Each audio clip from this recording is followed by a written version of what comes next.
KOIKIMEDIA Live. Mo kí wa pé a tún kábọ̀ sórí ètò wa, ètò tá fi ń dánilẹ́kọ̀ọ́. Èní ní 18th of November 2023. The time is just 3:25 a.m. London. My name is Olayomi Koiki, and I welcome you once again to the conversation. As we go into the program, I say good morning, good evening, and welcome once again.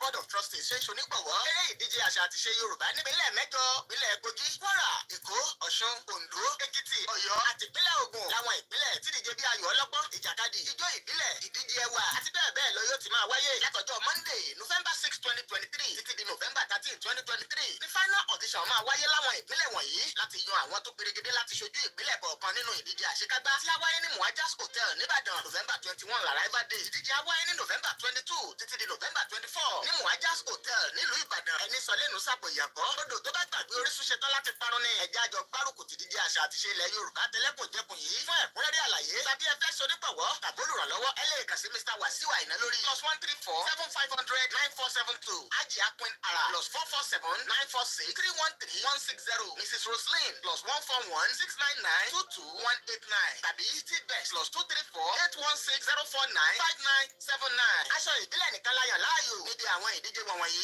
Ìdíje àṣà àti ṣe ilẹ̀ Yorùbá ẹlẹ́kùnjẹkùn ọdún 2023 Yorùbá World in Action YNFF ló ní àṣà àti ṣe wa ò ní parun láéláé. Once again, a very good morning and welcome to the conversation. Mo kí wa lẹ́ẹ̀kan sí pé a tún kábọ̀ sórí ètò náà. Marriage is not a destination, but it's a journey that entails patience, endurance, mutual respect, forgiveness, and a number of other things to get one to the desired destination. But a marriage can be funny at times when it turns to other side, like great sadness, worry, a high level of tension, anxiety, and depression. But do not panic. Enough is enough on domestic violence is the solution. I recommend a book for you, Enough is Enough on Domestic Violence by Reverend Mrs. Margaret Olawaye Nefaturoti. For free shipping, the book is available on Amazon.com. For more info, log on to www.widowsadvocate.org or email widowla55@gmail.com. Enough is Enough on Domestic Violence, a solution book to all marriage problems. Get your copy now. Well, once again, it is the late night conversation with KOIKIMEDIA. I welcome you as you're settling into the program. Help us to tell somebody else that we are live. This is a live program right now. And as I say all the time, remember to follow all the platforms that we have. We're streaming on multiple channels so that we can be able to get to where we're going. The discussion for today is going to be on the Yoruba nation self-determination. Is a right, and that right will be respected by the international community. Mokibo can say, as I said all the time, this is the finest broadcaster, the international broadcaster that tells you exactly what you need to know when it comes to Yoruba nation. Mumba Moitide. KOIKIMEDIA, we're bringing the world closer to your doorstep.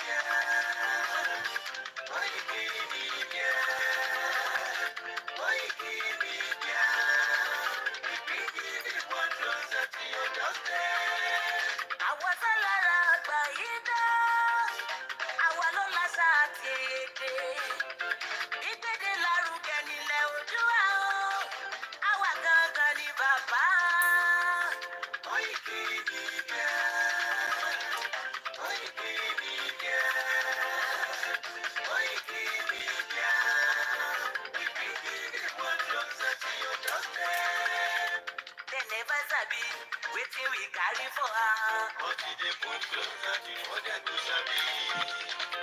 I said they never know wetin we carry for body. But they move closer before them to sabi. Ọ̀kín lọ lọ́jà ẹyẹ ìníhùn ló lájú. Ẹyẹ tó torí kodò bí àdó ọ̀pẹ̀ tẹ̀lé dùn. Ká ṣiṣẹ́ fún ilẹ̀ bàbá wa. Ká ṣiṣẹ́ fún ìlú bàbá wa. Ká jùmọ̀ sowọ́pọ̀ ká lè tó dúdú àga. Òdúdú wa kò bá lè gbé wa. Ọmọ òdúdú wa ṣe kiri. Ẹ dìde fún ẹ̀tọ́ adúláwọ̀. Ká lè jọ jùmọ̀ gbé délẹ̀ ìlérí. Ká wálé gba ògo ilẹ̀ wa. Ká ṣiṣẹ́ ká lè jọ gbàdé. Ká lè gbàdé adé adúláwọ̀. Àwa ni mọ̀lẹ́ tí yóò tàn káàkiri. Ọmọ òdúdú wa ni wá. KOIKIMEDIA, àwa là ń gbé tó lárugẹ. Ètò tó pọ̀jù ògbó tí wọ́n mọ̀ ní. Kásá. Ẹgbẹ́ polówó ọjà wà kájé gbúgbà yín jẹ. Ètò tó pọ̀jù ògbó tí wọ́n mọ̀ ní. À ń gbé tó lárugẹ, à ń gbàsà lárugẹ. Ètò tó pọ̀jù ògbó tí wọ́n mọ̀ ní. News and sports, ẹ máa rí gbọ́. Ètò tó pọ̀jù ògbó tí wọ́n mọ̀ ní. Ọmọ Ìjẹ̀bú alárẹ̀dì ló ní kí n máa ké tantan. KOIKIMEDIA ọ̀rọ̀ lágbájúmọ̀ mi. Máa bá ṣẹ̀rẹ̀ lọ. Ọmọ Yorùbá nìyẹn, ọmọ Yorùbá tata o. À ń gbádùn rẹ̀, ọmọ Ìjẹ̀bú alárẹ̀dì. Ṣẹ́yìn ló máa fi dìbò ọ̀tẹ̀ mọ́lẹ̀ o. Ẹ̀yin lọ́mọ onígbò máa ń dé mádémádé. Ẹ̀yin lọ́mọ onígbò máa wọ̀ o. Igbó máa wọ̀ sájòjì ò gbọ́dọ̀ wọ̀. Àjòjì tó bá wọ̀ bẹ́ẹ̀ á tẹ̀lé ní ẹbọra. Ẹ̀yin lọ máa náwó òyìnbó tó dé. Ìgbà tó yìnbó dé o, owó náà dẹ́ tún pọ̀ sí o. KOIKIMEDIA ṣàwa ní bàbá. KOIKIMEDIA àwọn ní bàbá. KOIKIMEDIA àwọn ní bàbá. Àdáńtọ́ àtúnpèrè gidi. KOIKIMEDIA àwọn ní bàbá. Àwa là ń gbé tò lárugẹ jẹ́ ká jọ gbọ́ o. KOIKIMEDIA àwọn ní bàbá. Àtúnjà fẹ́tọ̀ ilẹ̀ wa, fẹ́tọ̀ ilẹ̀ Yorùbá. KOIKIMEDIA àwọn ní bàbá. Ọmọ Òdùwà ni wá o, tọkàntọkàn. KOIKIMEDIA àwọn ní bàbá. Ikú tó ṣe bí lébi òsì, àdìmú bàbá iyọ̀. KOIKIMEDIA àwọn ní bàbá. We bring you one closer to your doorstep. KOIKIMEDIA àwọn ní bàbá. Afẹ́fẹ́ tó fẹ́ òòdùn kan di oko lára ni. KOIKIMEDIA àwọn ní bàbá. Àpèrè gèdè Olódùmarè ló fún wa ṣe. KOIKIMEDIA àwọn ní bàbá. Gbogbo ayé ẹ gbọ́, àwa ní bàbá o. KOIKIMEDIA àwọn ní bàbá. Ẹ máa bọ̀ wá ẹgbẹ́ polówó ọjà yín wá o. KOIKIMEDIA àwọn ní bàbá. Òdúdú alágbèdá ní òtítọ́ lágbèdá ní. KOIKIMEDIA àwọn ní bàbá. A kì í sọ̀dálẹ̀, a kì í sọdí kẹta. KOIKIMEDIA àwọn ní bàbá. Àdúró tán, àtúnpèrè gèdè. KOIKIMEDIA àwọn ní bàbá. KOIKIMEDIA we bring you one closer to your doorstep. Àwọn ní bàbá. KOIKIMEDIA is around. To give us the test. Is around o. To give us the test. Ladies and gentlemen, ẹ mú kalẹ̀ sílẹ̀. Ẹgbẹ́ tí ètò ètò tó kojú gbogbo. Ladies and gentlemen, ẹ mú kalẹ̀ sílẹ̀. Ẹgbẹ́ tí ètò ètò tó kojú gbogbo. KOIKIMEDIA is around. To give us the test.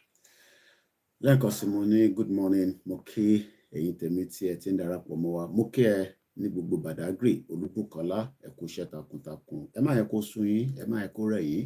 Ìyá mi Faith David, ẹ káàárọ̀. Ìyá mi dáadáa ní òkè lọ́hùn tí mo máa ń ní First Bank. Ọ̀pọ̀lọpọ̀ fún ẹni tó ń jẹ́ bẹ́ẹ̀ ẹ ní láti mọ̀. First Bank làwọn ti ṣiṣẹ́ nígbà tí wọ́n máa rìtáyà, wọ́n lọ sọ́dọ̀ àwọn fámìlì wọn. àwọn ọmọ bí banking system ṣe ń ṣiṣẹ́. Mo rí ẹ Easy Dollar káàbọ̀ sórí ètò. Mo rí ìyá tó bí mi lọ́mọ. A ṣẹ̀fẹ̀ wọnú ètò ni. Èmi ti sùn, mo ti jí. Ṣẹ́yìn náà ti sùn. Ẹ̀yin ta Amẹ́ríkà, Canada, níbo lẹ́wà? Ẹ jẹ́ ká kọ́kọ́ lọ kí bàbá wa Olóyè Ìgbòho. Mo kí gbogbo ẹ̀yin tẹ́tí ń darapọ̀. Gani Olóyèdé mo kí yín. Ẹ bá wa pín ètò náà kó lè kárí dáadáa torí a lè tó jẹ. Ẹ jẹ́ kọ́kọ́ lọ kí Olóyè Ìgbòho ṣá.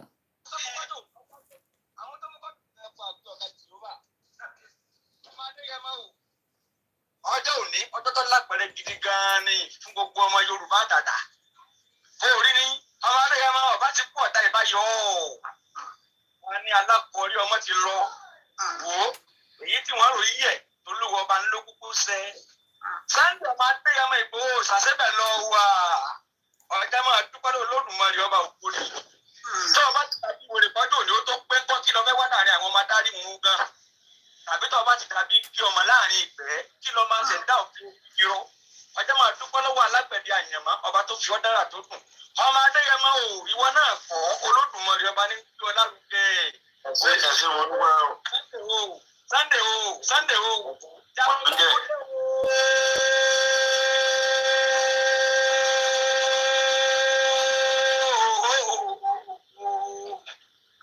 Ẹ̀sẹ̀ mo dúpẹ́. Máa gbọ́ ó ti gbogbo ọmọ Adéyẹmọ ó dé wọn mọ́lẹ̀ pákápáká wọn ò lè mí mọ́ ó ti kó wọn láyà jẹ́ kó lè sókè. Wọ́n ṣẹ̀rù bà wọ́n ọjà wọn láyà wọn ò lè mí fín mọ́ ó ti fi òkúdú ńlá fọ́ ipá ooru ní ẹ̀yẹ́ dànù. Ọmọ Adéyẹmọ fọwọ́n bá tiẹ̀ ọmọ ọkọ ló kún máa lè. Ìwọ náà bí bàbá dojú dé àsìkò bí ọba ṣe sí ẹja fọ kí ni bẹ nínú ọ̀gán ọmọ Adéyẹmọ ti dún mọ̀wúrú bí ọ̀pá ni kò pani bí ọba ní pani kó yé dún mọ̀wúrú. Sunday ọmọ Adéyẹmọ ó ti di bí àlọ́ yìí yé ẹjẹ ọmọdé wọn lu ewé kókò tó bá lè fi ọmọ bẹ́ẹ̀ tó bá fẹ́ fọyà kó máa fọyà gbèrègbèrè sàǹgbọrọ máa fọ kù ẹni bá wọ pé ọmọ Adéyẹmọ ti di bí àlọ́ yìí káàkiri ọmọ Adéyẹmọ Ìgbòho ṣá yé orí ìlà pé ọmọ Yorùbá àtàtà ọmọ ọkọ ní ọ̀hún ṣéun bẹ́ẹ̀ lọmọ ọkọ ṣe ìwọ lọ́pàá gàmbàrí nípa ìsìn Sunday ọmọ Adéyẹmọ ọ̀pá gàmbàrí nípa ìsìn ọ̀pá fúlàní ọ̀ya onítọ̀ ọmọ Sunday Ìgbòho ṣá pẹ̀lú àwọn bàbá rẹ lọ òrò ọmọ fẹlá ọlẹ́nẹ́lẹ́ mo sùn lẹ́ẹ̀kan ọmọ ajá tó yẹn kìí kí ni àwọn bàbá rẹ mo dé ọdọ àárín òde wọ́n di méjì bá rẹ̀ ta àlọ́ di méjì bá rẹ̀ àgàdà yín ó di méjì bá rẹ̀ gbẹ̀dínlógún ó kan ilà àárọ̀ bẹ́ẹ̀ ní gbogbo ilé wa sàgàdà nínú bí àwọn rẹ̀ ọmọ gbẹ́tọ̀ ọlọ́kọ̀ ilé ti sọ́wọ́ akọ̀yẹ́sọ ọlọ́kọ̀ ilé ti gbàlẹ̀kẹ̀ ọmọ Adéyẹmọ Sunday ọ̀pọ̀ sàmà kú ogun ní nánilógún ogun ló lè lé àárọ̀ ogun ni wọ́n fi jagun gbẹ́wọ́ ń jẹ́ bó gun òye ẹjẹ́ nira wọn lóògùn ọ̀nà Sunday ọmọ Adéyẹmọ Ìgbòho ní sàlóní ilẹ̀ Yorùbá gbòmìnira dandan ni máa wá gbọ́ o àṣẹ ọlọ́dọ̀dọ̀ yìí o ìlànà Olódùmarè ni ọmọ ìlú ọmọ Adéyẹmọ o dákun mọ́rin làwọn oníṣẹ́ ẹ̀tọ́ kálukú mọ̀ fi dùn wọ́n orí kálukú ló gbé dépò tó dùn wọ́n á máa gbọ́ o gbogbo ọmọ Yorùbá tàtà ẹ̀ ń tẹ́wá lóye ẹja fọwọ́pọ̀ ká gbé ẹni tó wá fi sẹ́ ká gbé lárugẹ gidi ni ẹni méjì wọ̀ wọn ò dùn ẹjọ́ òrodò lọ sí ibà méjì kọ́ o ẹni tó wá fi sẹ́rán ọ̀gẹ́tọ̀ sí ẹni tó fi ra wọn Sunday ọmọ Adéyẹmọ tó fi ra tiwa akọni tiwa akọni jagunjagun ọkùnrin tararara rọpòdò kẹlẹ ọmọ Adéyẹmọ wọn máa gbọ́ wọn fẹ́ sàgbà kan fún wọn ni ẹni tó bá ní kó òkú ní kékeré kó máa fọwọ́ náà wọ́n síra wọn wọ́n ní kàkọ́ máa sọ́ra rẹ̀ kókò dànù ìmọ̀jọ́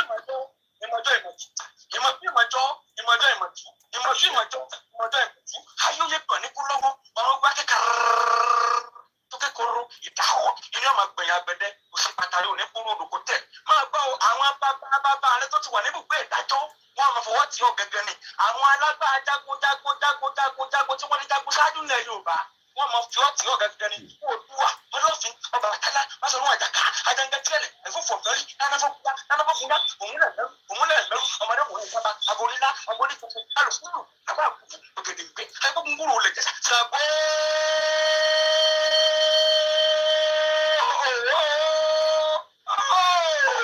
máa gbọ́ lọ́sẹ̀ tó ọmọdé yẹn mọ́ ń bọ̀ ṣàkó tí mọ́ọ̀gùn làyà wáyé náà ọmọ Adéyẹmọ Ìgbòho sáńpolo sí gbẹtugbẹtu tiẹ̀ ṣe ọ̀gbárùkú alárùkú lọ́nùgbọ́lọ́ rẹ̀ jó ògùn làyà ọ̀sẹ̀ pẹ̀yàrin kẹ́ni ẹ̀ máa ń dè bàbá rẹ̀ lọ òrùkàtàrí gbàgbà kẹ́ni ẹ̀ máa ń dè bàbá rẹ̀ lọ alárùkú parúmọ́ Sunday ọmọ Adéyẹmọ ní oṣù olùkú òde gbangba Sunday ọmọ Adéyẹmọ ó ti di gbogbo ọdún ó ti wà lókè ẹni ẹ bá ní ọjà kọ́kọ́ máa kú ni máa gbọ́ o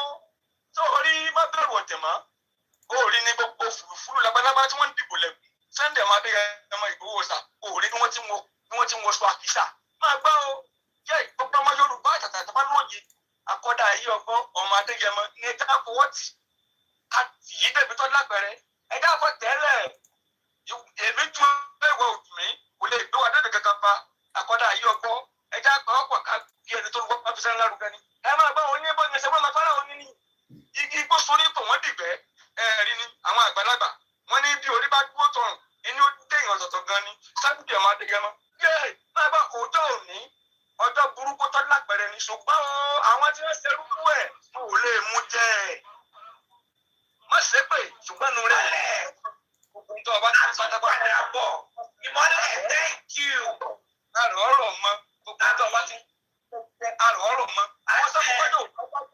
àwọn tó mú kọ́tò ná wáyé má ṣe pé o ṣùgbọ́n má jẹnu rẹ̀ ó gbófo gbogbo tó ọba pátápátá àrò ní ọmọ ọ̀rọ̀ mọ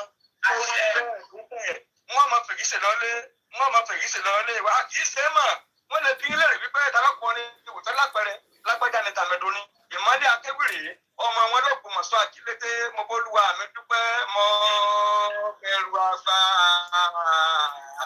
mo kí Kentos Abẹ́bí mo kí ẹ ní Manchester àǹtí mi dáadáa kọbẹ Elédùmarè kó bá mi túbọ̀ máa dúró ti gbogbo ẹ̀yin tí ẹ dúró ti ìran yín lásìkò yìí gbogbo arákókó máa rántí nígbà tí wọ́n bá ń wo history. Like I always say, in another 200 years, kọ́lọ́n fún gbogbo alẹ́mí gúngún àtàlàáfíà, 200 years from now, everybody, grandchildren, wà lọ máa wo àwọn ọ̀nà tá a ṣe tá a fi dé Yorùbá nation. Ìrìn àjò Elédùmarè ni ìrìn àjò Ọlọ́run ni, àwa ń gbìyànjú, but ìgbìyànjú yẹn lẹ fẹ́ kó sú wa irọ́ dẹ̀ lẹ́pa. Àwa ti takú ti Jésù, atakú ti ànábì, atakú ti àwọn irúmọlẹ́lẹ̀ Yorùbá, àwa ní no going back níṣẹ́. Tí bá ti ń sùn, tí bá ti ń jí, Yorùbá nation ni, no going back. Àwọn oníṣẹ́ méjì, mo ti jẹun, mo ti sùn, I slept just about 10 o'clock. Nígbà tó dágo mẹ́ta, mo dìde. Mo ní kí ni mo tún ń ṣe? Tó bá fi lọ ṣiṣẹ́ náà, tó bá jẹ́ pé wọ́n máa sanwó fún mi tí máa lọ ṣiṣẹ́ níta. Tọ́dẹ̀ ni mo gbọ́dọ̀ dé cleaning job yẹn. Àwọn iṣẹ́ kan wà, o gbọ́dọ̀ débẹ̀ for 4 o'clock. So máa mú night bus. Wàá jí lọ, wàá sáré lọ ṣe 2 hours. Wàá ṣe 4 to 6. Àwọn especially àwọn cinema, mo ti ṣe irú iṣẹ́ yẹn rí ní ọ̀nà Shepherd's Bush. No, kò ṣiṣẹ́ kò tẹ̀lé Shepherd's Bush. Bayswater. Ẹ̀gbọ́n mi kan ló gba contract yẹn. Ọlọ́ bá wọn clean. Nígbà tẹ́yìn bá lọ wo cinema, tó lọ wo movie, àwa kan la máa lọ clean ẹ̀. So yẹn fọkàn balẹ̀. Wọ́n ní ẹníjọ́ àwọn mídíà tó dúró dáadáa. Mo gbọ́ Lady K throughout lánàá. Mo gbọ́ Bàbá Èkìtì. Mo gbọ́ Ọmọlúkà. Mo ti lọ wo program Ọmọlúkà yẹn. Ó fáyà gidi. Mo gbọ́ àwọn bàbá burúkú yẹn. We all have different tone sọ̀rọ̀ Yorùbá nation. Àwọn níbi kankan táwọn lọ. Ṣẹ̀wárẹ̀ èèyàn ọmọ Yorùbá tẹ ní Bọ́lá Tinubu ló máa ṣe yẹn. Mo tún sọ fún yín pé he has nothing to offer. Ẹ máa tọ́jú àwọn fídíò yìí kalẹ̀. Ó ti bẹ̀rẹ̀ calm down. Ọlọ́run àfúnṣe ní nǹkan tó ń ṣe lọ́wọ́lọ́wọ́, but lórí ọ̀rọ̀ Yorùbá nation, bẹ́ẹ̀ fi yẹn sẹ́gbẹ̀ẹ́. He has nothing to offer. Bí Buhari ṣe máa lọ tó máa dé nìyẹn. Mo wo Máyégún náà lánàá. Èèyàn ńlá ọkùnrin ogun kò ṣe takuntakun ní Manchester ní Scotland. Máyégún general.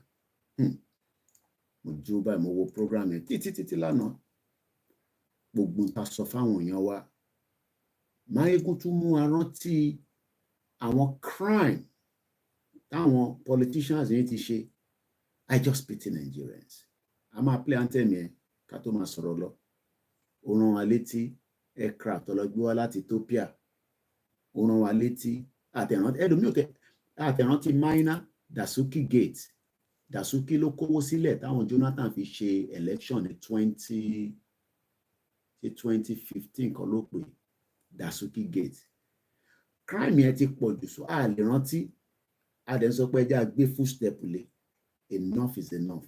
Ìgbà kan làwọn ọmọ Yorùbá kan ṣiṣẹ́ ẹ̀ṣẹ̀ àkíṣèdí bẹ̀bẹ̀rẹ̀. Ẹ ti gbé lẹ̀kẹ̀ sí díẹ̀ nísìn. Ó ń ṣayé kiri ni. You think Bola Tinubu has the time for Yoruba people to be free? He doesn't.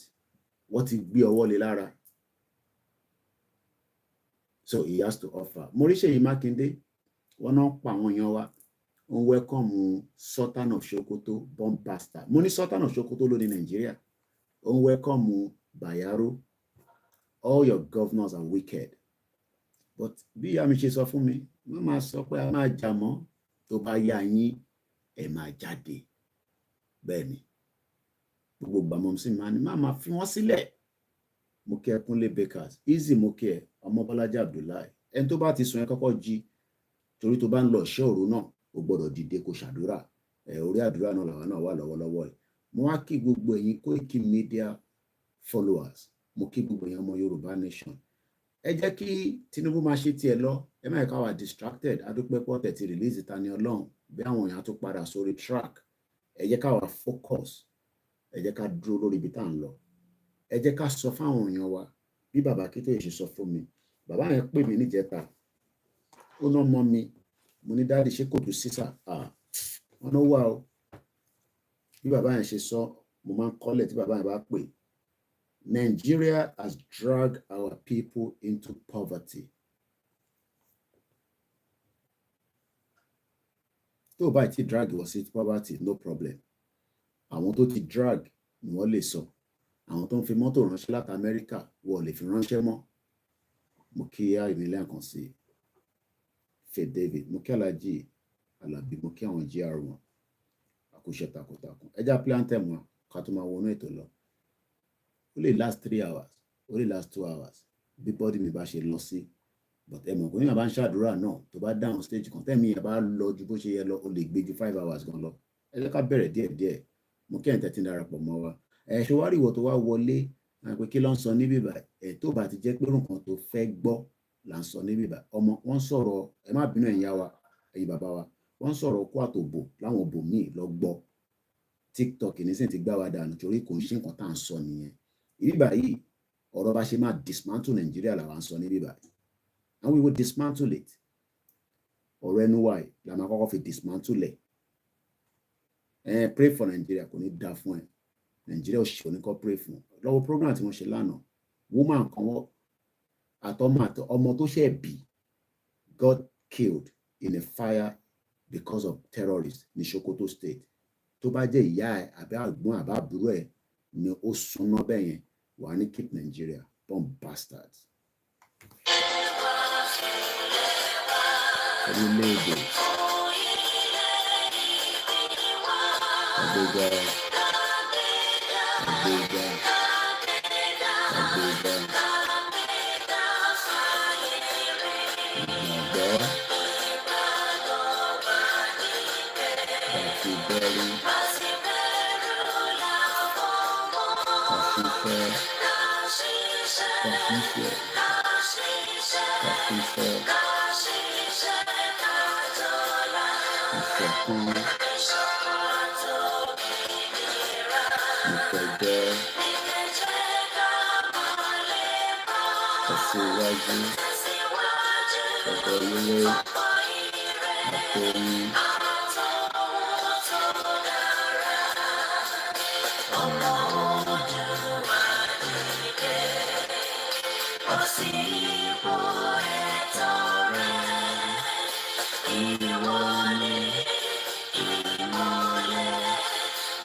Dizzy Man 123 mo kí àwọn brothers mi mo kí àwa Gbémilékè lẹ́ẹ̀kan sí kọ́lọ́n foríjì gbogbo òkú mùsùlùmí kọ́lọ́n foríjì gbogbo òkú kristẹni kọ́lọ́n dẹ̀ foríjì gbogbo òkú àwọn oníṣẹ̀ṣe. Ọmọ Yorùbá ni wá ìyẹn kankan gbọ́dọ̀ tó fúlù wa níbi tí ayé délé ni pé ẹ̀sìn ìṣẹ̀ṣe gbogbo kìíní yẹn tó bá ń wo olúkálukú ẹ jẹ́ kó ṣe. Kódà ò bá jẹ́ pé igi ló fẹ́ bọ tó bá ti fi ti ẹni tẹlòmíì lára. Tá à ń tọrọ fún òun ni pé ká gbé nígbé àlàáfíà. Ìgbé àlàáfíà kọ́ la gbé ní Nàìjíríà. Nigeria has dragged us back. backwards. Èèyàn mélòó ni àwọn parent ń fi $20,000-$30,000 owó wọn lọ́ fi ń ṣe turnover lénìí nísìn? Èèyàn mélòó ni àwọn parent wọn lọ́ ń fi this kind of money ni wọ́n fi ń ṣe turnover? How many people? Anytime we were on gbogbo platforms where the quality will be different is because the kind of device tan low. Our laptop, mo ti ní kí engineer mi kan náà tó wá níjọ́ Monday lágbára Ọlọ́run kó wá bá mi wo Alienware yẹn. Maybe there's a way we can still work with it. So máa wá ní Monday lágbára Ọlọ́run. So ẹ rí pé quality wa ó drop but voice mi ò drop. Yoruba Nation ò dẹ̀ stop. Ẹ̀yin tẹ́ máa ń ní àgbọ́n kankan mọ́ wọ́n bóyá ẹ̀ ní data, because as far as I'm concerned, yeah, other than pé Ìyèdára ò sí live lánàá, but apart from that, we have people that will cover ìgbà tí èèyàn kan bá sí live, èèyàn kan máa wà live. So there is always one of us or two of us. Mo kí ẹ wà látà olórí ẹbí wa. Ẹ má bínú, mo fi monitor comment orí WD76 Media. Orí laptop mo ti ń stream KOIKIMEDIA. So sometimes the quality, because our laptop yẹn wọ́n ní grade jura wọn lọ. Nígbà tá dẹ̀ ti ní kára laptop mi táì tí ìrówó rà mí. So àwọn kéékèèké ta ní la fi ń ṣe backup. We're streaming live as well on the Facebook. So quality yẹn tẹ́ bá wò ní different platforms. Tẹ́ bá lọ sórí WD76, the quality is very good. Phone yìí dá gan, mo ní láti wá irú ẹ̀ kan rà sí. I can see myself on my 65-inch screen níwájú mi. But tẹ́ bá ń wò lórí KOIKIMEDIA, quality yẹn lè drop. The reason why we are streaming on all these multiple channels, especially because àkọlà làwọn platforms yìí. So one day, tó bá decide pé àwọn fẹ́ gbé platform yẹn lọ, we will have a backup. So ẹni tó ti subscribe, kò ń ṣe pé subscription tá à ń ní kẹ́ lọ ṣe yẹn is for the benefit of ẹ̀yin tẹ́ ń follower. Because èmi náà máa ń wo àwọn program mi tó ń ṣe Yoruba Nation. Èmi náà máa ń lọ wo gossip, especially bí alẹ́ nǹkan kan ti marry wife mi, tẹ̀ní kíní kan àwọn girls kan, you know, just to get sometimes your mind off. But in reality, responsibility ni pé as lórí TikTok for now, what he disconnect wa títí the 24th. Program tí mo ṣe lánàá was too heavy for TikTok to handle. So TikTok is completely off till 24th. But hello, sorry, MixLR. Some of you don't even read our report. But Emma send nǹkan miss our kawaka.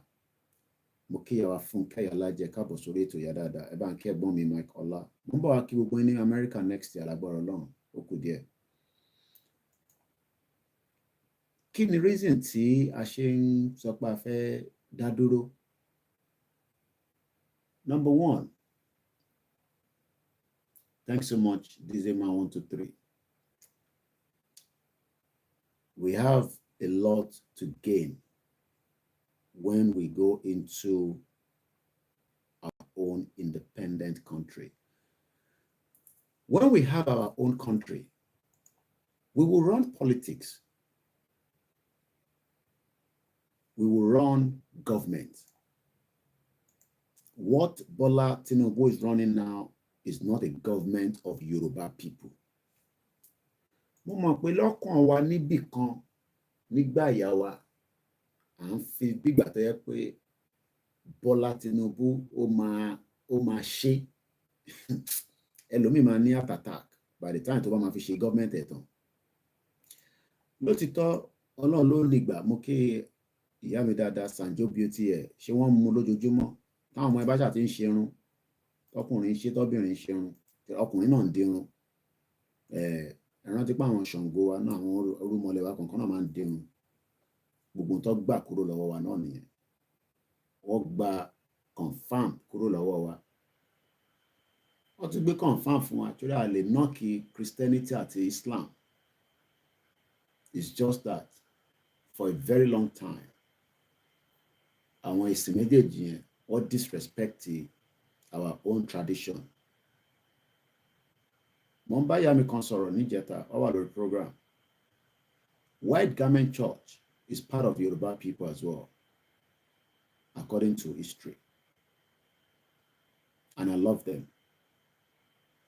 I've been to church, I've been to mosque, and I so believe in my tradition.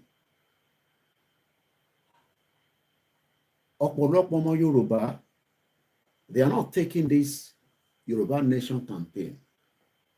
They are not taking it very serious. And the reason that you take it serious is because lọ́kàn ara wọn, they believe that Nigeria will survive. Oh my God. Money, àwa tá a tẹ̀ ń ṣe prophet, though àwọn kan máa ń ní we are the prophet of the time based on intan sọ nísìn. I don't think so. Ẹ dẹ̀ lọ wo àwọn tá à ń sọ̀rọ̀. We always say that. Mo gbọ́ tí Mayegun náà sọ the same thing nínú program ẹ̀ lánàá pé òun lè predict in tó lè ṣẹlẹ̀. But we are not prophetic people. We are not like, àwọn Pastor Enoch Adeboye, àwọn Komolu. Oh, I'm sure you know what I'm talking about. Àwọn ọgbà wòlíì yẹn. Àwọn kan náà fún wọn níran yẹn. And I'm not joking. But we are just saying things and we are saying it and say, look.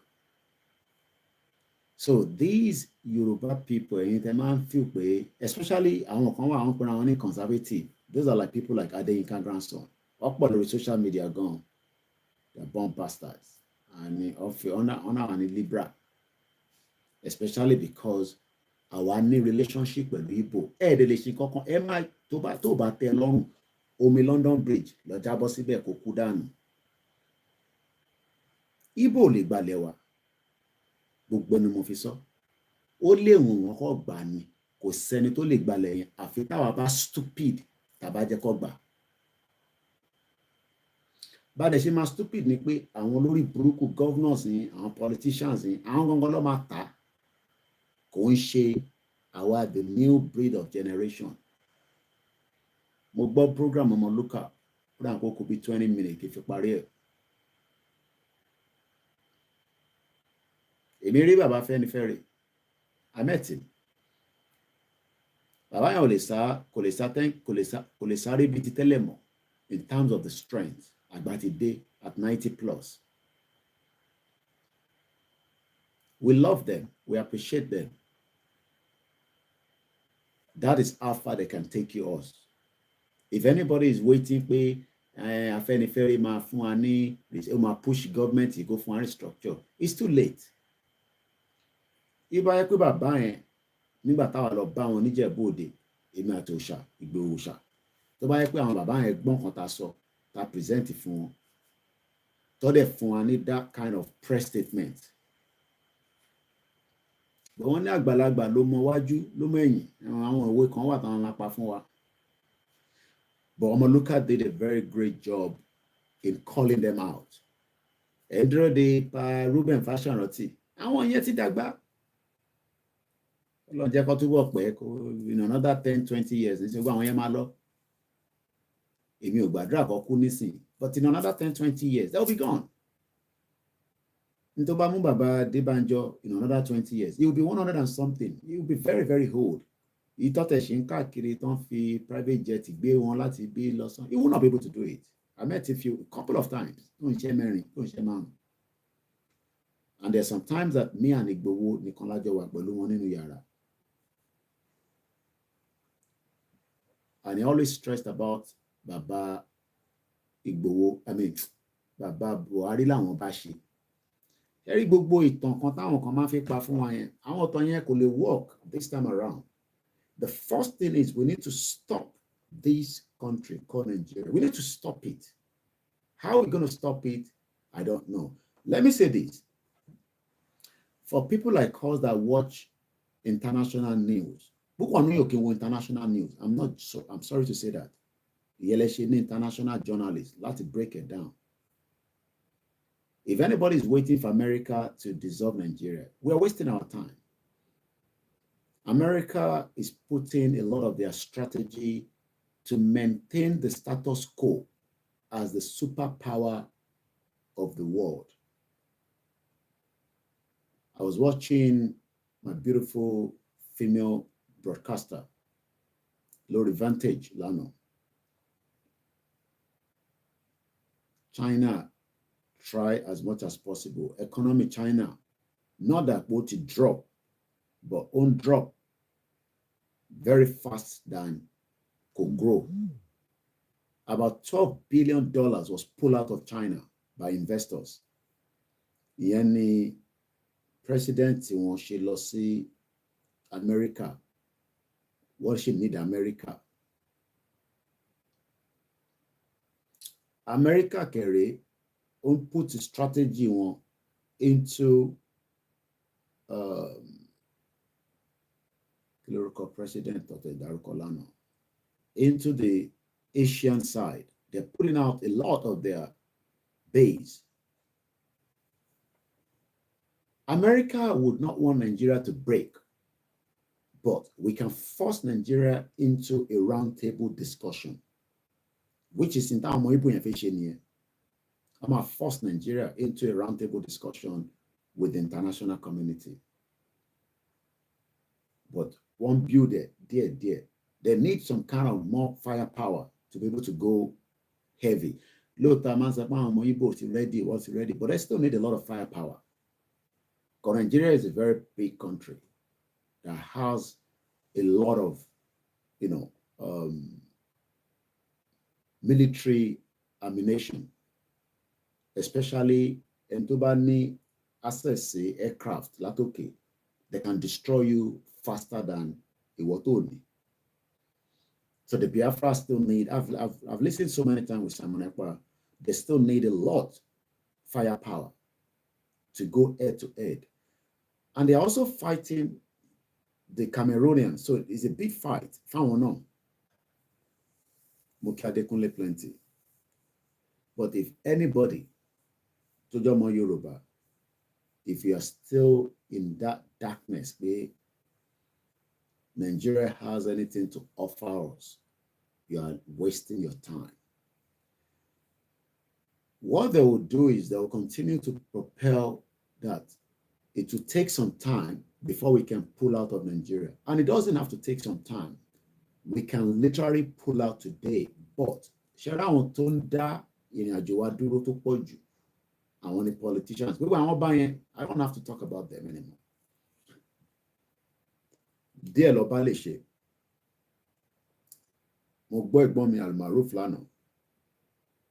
I think I watched it. Sometimes I watch 3 programs simultaneously. My wife asked me, "Ba mo ṣe ń gbọ́ mẹ́tẹ̀ẹ̀ta." Màá gbé kan sétí, màá gbọ́ kan ní TV, màá gbé kan méjì sí orí phone. Ètí bá fẹ́ kó loud láàrin, màá increase it. Do you think that ìyàwó Akérédolú, Akérédolú as it is, àti Adeleke, Dàpọ̀ Abíọ́dún, to lose Kwara, as far as I'm concerned, Kwara is no longer part of us. It's been cut off because not Lombashe, Abdul Fattah, whatever is there. The new guy, Towa Kogi State, Lagos State. Can we literally say that these governors are ready to pull us out of Nigeria today? I don't think so. I don't think so. They're not going to pull anybody out. But we can force them and pull out of Nigeria. But people ask, how do you force them if you don't want to negotiate? You have to first use the force that the negotiation will come in. These governors knows that we are capable. They've seen us. We are not those breed of our generation tí wọ́n, àwọn Fáyẹmí, àwọn kíni tó ṣe tèkìtì yẹn tẹ́lẹ̀ tó gbé nǹkan sí ọrùn, Fáyọ̀ṣe. We are not those kind of breeds of people anymore. Our is another generation, Lily. And they can monitor that our rhetorics, our utterances is real. Especially we are talking to people and we are bold enough to come out and say it exactly the way it is. So they know that it is no longer a joke. But what I've done carefully is that they are cooking another set of people to fight us and say, look, am I call Shintofi wrong? Moambe she Kagba independent tiwa away from Nigeria. How can that be wrong?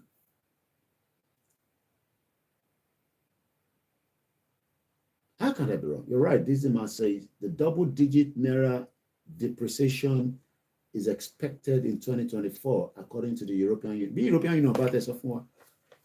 As at yesterday, the money was 1,300. So that means we need the change the 200 naira. Yellow and to the pounds as at yesterday. As at yesterday is 1,300 to the pound. More Bomi Al-Maruf, don't lament gone. As much as we try as much as possible not to drag Tinubu into our conversation, but there's no way we are not going to drag him. Because Tinubu gangan ló wà lára àkóbá àdábá níbi tá tún ti sọ pa tó ń continue pẹ̀lú Nigeria. The dollar is about 1,000, probably 50 naira or 100 naira, or probably to the dollar. Inflation might low by 30% to Mama for the next month. The inflation will be 30%. The sufferness, there's in suffering, is just a small, tiny bit. They move Kenya Kuroba because we should be sitting on block of Jimmy, so I'll probably leave it like that.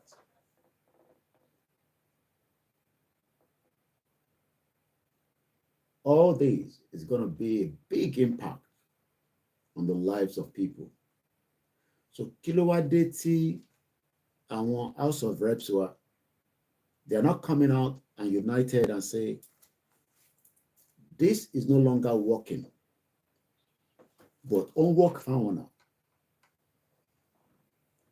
Toba dollar nisin, party Tomashi, Tomalo, and what more. Ẹ jẹ́ ká fọ̀rọ̀ Fúlàní tó wà nínú oko sílẹ̀, ẹ jẹ́ ká sọ̀rọ̀ nípa economy ilẹ̀ Yorùbá. Lóòótọ́, àwọn state wa kan, they are doing very well, like Lagos State. Apart from Lagos State, state wo ló tún ṣe dáadáa? Tá tún lè tọ́ka sí. State wo la fẹ́ kó tún ṣe dáadáa after Lagos State? Díẹ̀ lẹ máa fi mọ́ another state nílẹ̀ Yorùbá lédè. Apart from Lagos State. Apart from Lagos State that we can say is very, very buoyant, and because Lagos needs what it takes, because Lagos is another country of its own. Ẹ lọ sí gbogbo ilẹ̀ Yorùbá láàárọ̀ yìí nísìn.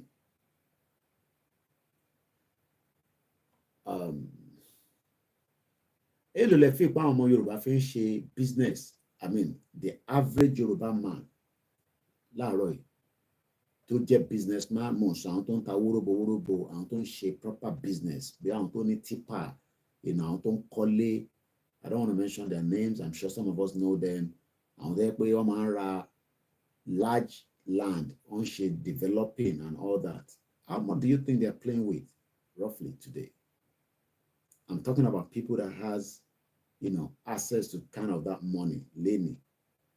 And what is their percentage? What is the percentage of Yoruba people, láàárọ̀ yìí, tó ní ṣígìdì owó tí wọ́n dẹ̀ operate within the Yoruba land? Bí àwọn tí wọ́n ń ṣe lọ sí African countries, the Europe or Asia, mélòó ni wọ́n láàárọ̀ yìí? I'm not talking about the other tribes now. I'm talking about àwọn tọ̀dọ̀ tiwa because I'm a àwọn Igbo, they do drugs. So taba ni wọ́n business. A lot of them are into drugs. There's no doubt about it in our mind. We know that.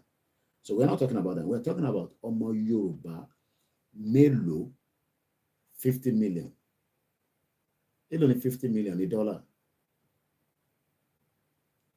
For every day, ọmọ Yorùbá yẹn tó ní 50 million as a capital, that money keeps dropping every day. The business nílẹ̀ Yorùbá láàárọ̀ is dead, collapsed. Sherry focus for a very long time has been on farming, wọ́n pa wá, wọ́n wọnú oko. But I know it's part of it as well. But I remember Baba wa command be for us in UK. I don't know whether he's still doing it. I'll have to find out if I can get hold of him. Because many times I've gone to Heathrow with my truck at the load and went for and it distributed in different places.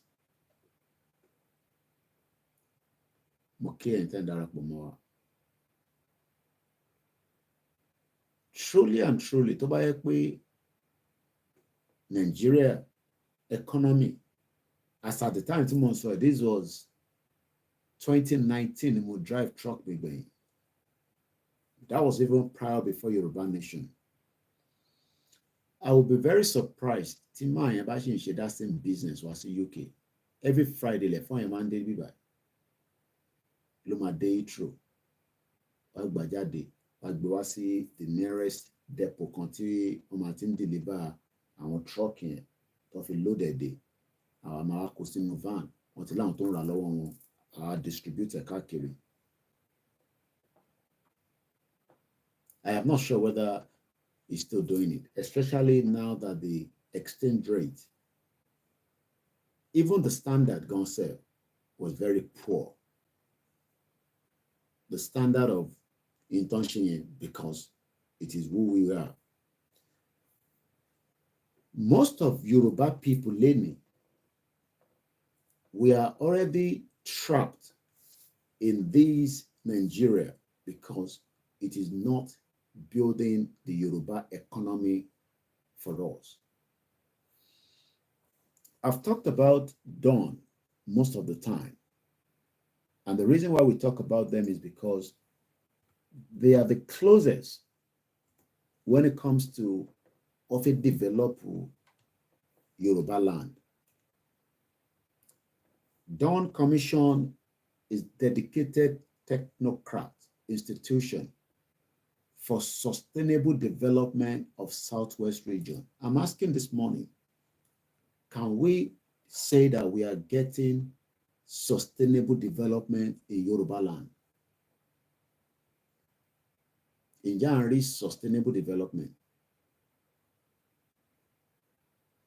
Okay, and trend to move láti my 12 àbíbí kan tí wọ́n ṣe blue line or whatever they call it in Lagos State. Okay.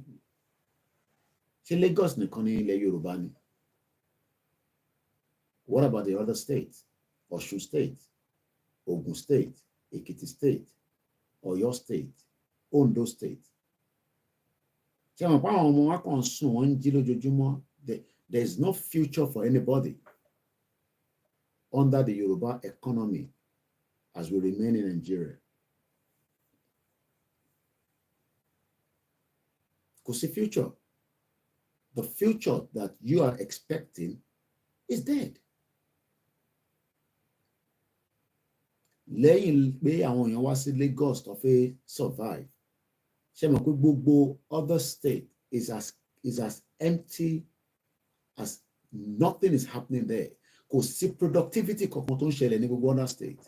Ẹ fún mi ní productivity tó ń ṣẹlẹ̀ níbẹ̀. What is the productivity? Probably maybe Ogun State, because òun náà ní a lot of our companies to operate láti bẹ̀. The moment you come out of those two zones, Lagos and Ogun, tẹ́ bá ti wọnú Ọ̀yọ́, gbogbo bẹ̀rẹ̀ was meant to be another hub for farming, but that one is dead on arrival. Kò sí farming activities kankan tó ń ṣẹlẹ̀ ní Ọ̀yọ́ state as we speak today. And Ọ̀yọ́ state is meant to be a hub of its own for logistics in and out, because tó bá ti ń wọnú Ọ̀yọ́ ó ti ń lọ sókè lọ́hùn. Okay, ká tó sọ pé Ọ̀yọ́ tẹ̀ ń ta bíọ́bíọ́ bí àwọn tó ń ṣe production, bí àwọn tó ń ṣe pàrágà, àwọn tó ń ṣọtí, or one or two things. Now, kí ló ń ṣẹlẹ̀ ní Ọ̀ṣun state? Kí ni productivity tó ń ṣẹlẹ̀ l'Ọ̀ṣun state? I mean, ẹ fún mi ní one thing that we can point to say, okay, tí bá wò ní sinmi lọ́dọ̀ àwọn Kentos ní Manchester, mo lè ní okay, kí ló ń ṣẹlẹ̀ ní Manchester? Tí bá tẹ̀ ni mo fi kó lọ sí Manchester. Kí ni probability pé màá ríṣẹ́ níbẹ̀? Ṣé mo máa dá lé iṣẹ́ lẹ̀ ni? Àbí màá dá lé iṣẹ́ lẹ̀ bí ọ̀rẹ́ mi tó ń ṣe búrẹ́dì? Mo lọ́rẹ́ mi kan, ọmọ Abẹ́òkúta ni. Tó bá yẹ kó fún opportunity ni, ó yẹ kó ti establish ní Nàìjíríà kó náà máa ta bread. Manchester ló wà. Ṣé màá máa ta ráìsì ni? Ṣé màá máa tó oúnjẹ ni? Or bóyá màá lọ sínú health care tí mo mọ̀ pé probability wà pé tí bá ń ṣiṣẹ́ nínú health care nílùú yìí kò síbi tó lè gbé. If you're ready to do that kind of serve, mo kí bàbá wa dé Ọ̀ṣun Timothy. Ẹni tó bá jẹ́ pé o fẹ́ ṣiṣẹ́ ní health care kò síbi tó lè gbé within England, Wales and Scotland, because those sectors are viable sector, because there's a need for it, there's a demand for it. So mo ń bèrè láàárọ̀ kí ni productivity tó ń ṣẹlẹ̀ l'Ọ̀ṣun state?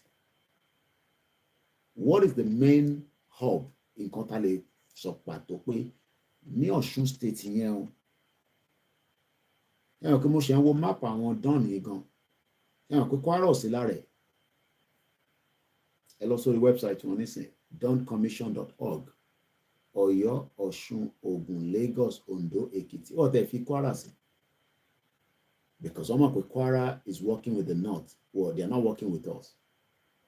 Kódà wọ́n fi Kogi sí gan. So let's even work with the one that we have. Ẹ fún mi ní kí ló ń ṣẹlẹ̀ nínú Ọ̀ṣun state? What is the productivity tó ń ṣẹlẹ̀ nínú Ọ̀ṣun? What can we point pé nínú Ọ̀ṣun state o tí bá kó kúrò ní Lagos tí bá padà sọ́ṣun nǹkan báyìí mo lè máa ṣe láti fi yọwọ́ padà as a businessman, àbí pé mo fẹ́ lọ kàwé níbẹ̀ tí bá dẹ̀ kàwé yẹn tán nǹkan báyìí lèmi náà. I mean, ìlú yìí nísìn the more tó bá ṣe, the more you are going to prosper. Tó bá sọ pé ó fi kàwé kankan mọ́ kò ń ṣe dandan lẹ́nu iṣẹ́ tó wà yẹn, tó bá jẹ́ pé company tó ní good plan fún ẹ, tó dẹ̀ yẹ pé ìgbà tó fi wọlé síbẹ̀ ó wọlé as basic, nínú ibi iṣẹ́ yẹn ó yẹ kó ṣe lè jẹ ọ̀gá díẹ̀. Tó bá jẹ́ pé bẹ́ẹ̀ ló fẹ́ wà tó ṣerú àwa tó yẹ pé ìgbà táwa ń ṣiṣẹ́ táwa ti ṣe bí i 2 years níbi kan 1 year ó ti máa ń sọ àtúntò fẹ́ move, àwọn kan ò lè ṣe, so they stick to one job, but wọ́n ní career path. Ṣé wọ́n pé going to university is not a compulsory thing. You can literally be in the work industry in any sector in this country, and they will make sure that they create a career path for you. Níbẹ̀ wà ló máa ṣe àwọn courses kéékèèké kan tí kò ní pẹ́ lára. By the time you tó bá tẹ̀ máa fi yan kúrò níbẹ̀ yẹn kan sẹ̀, ìwọ náà ti mú kankan dání. But mo ń béèrè kí ni operation tó ń ṣẹlẹ̀ nínú Ọ̀ṣun state? Mo kí Grammar Comfort Adélẹ́yẹ. What is the production tó ń ṣẹlẹ̀ nínú Ọ̀ṣun state? Ṣé art ni? Ṣé wọ́n ṣe cultural dance? Because those can give us money as well. Kí ló ń ṣẹlẹ̀ tá bá wá kúrò l'Ọ̀ṣun state? Kí ni productivity tó ń ṣẹlẹ̀ ní Èkìtì state? All these governors lied. Ẹ jẹ́ ká lọ sí Èkìtì state. Ṣé mọ̀ pé Fáyẹmí sọ fún wa pé airport kan ẹ jẹ́ ká lọ wo report yẹn, because I'm sure that airport never made it. Excuse me. This is Sarah Reporter 3 weeks ago. 1 year after multi-billion naira Ekiti airport that was inaugurated without air control system by ex-governor Kayode Fayemi is yet to commence operation. I mean, so mo tún bẹ̀rẹ̀ láàárọ̀ yìí at 4:20 a.m. in 18 live program lẹ́wọ̀ yìí. Kí ló ń ṣẹlẹ̀ nínú Ekiti State?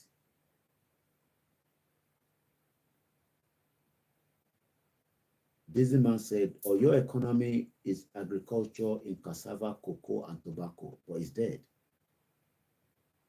Terrorists will take when they operate in full, not that when you say farming, but in full capacity.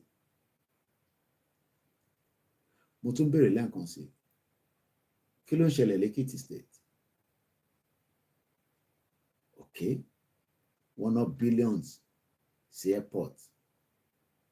That alone can be economy for that part of the world if it is well managed. So kò sí àwọn tó ń ṣẹlẹ̀ l'Ekiti náà. Okay, bí a ká lọ sọ́dọ̀ àwọn ọmọ lúkà lókè lọ́hùn. Ọ̀dọ̀ ìyá mi gbé mi lékè àwọn ọmọ Ondo State. Àwọn grandma Comfort Ológunjà pẹ̀lú ẹ̀yìn ọmọ Ondo State. Kí ló ń ṣẹlẹ̀ ní Ondo State?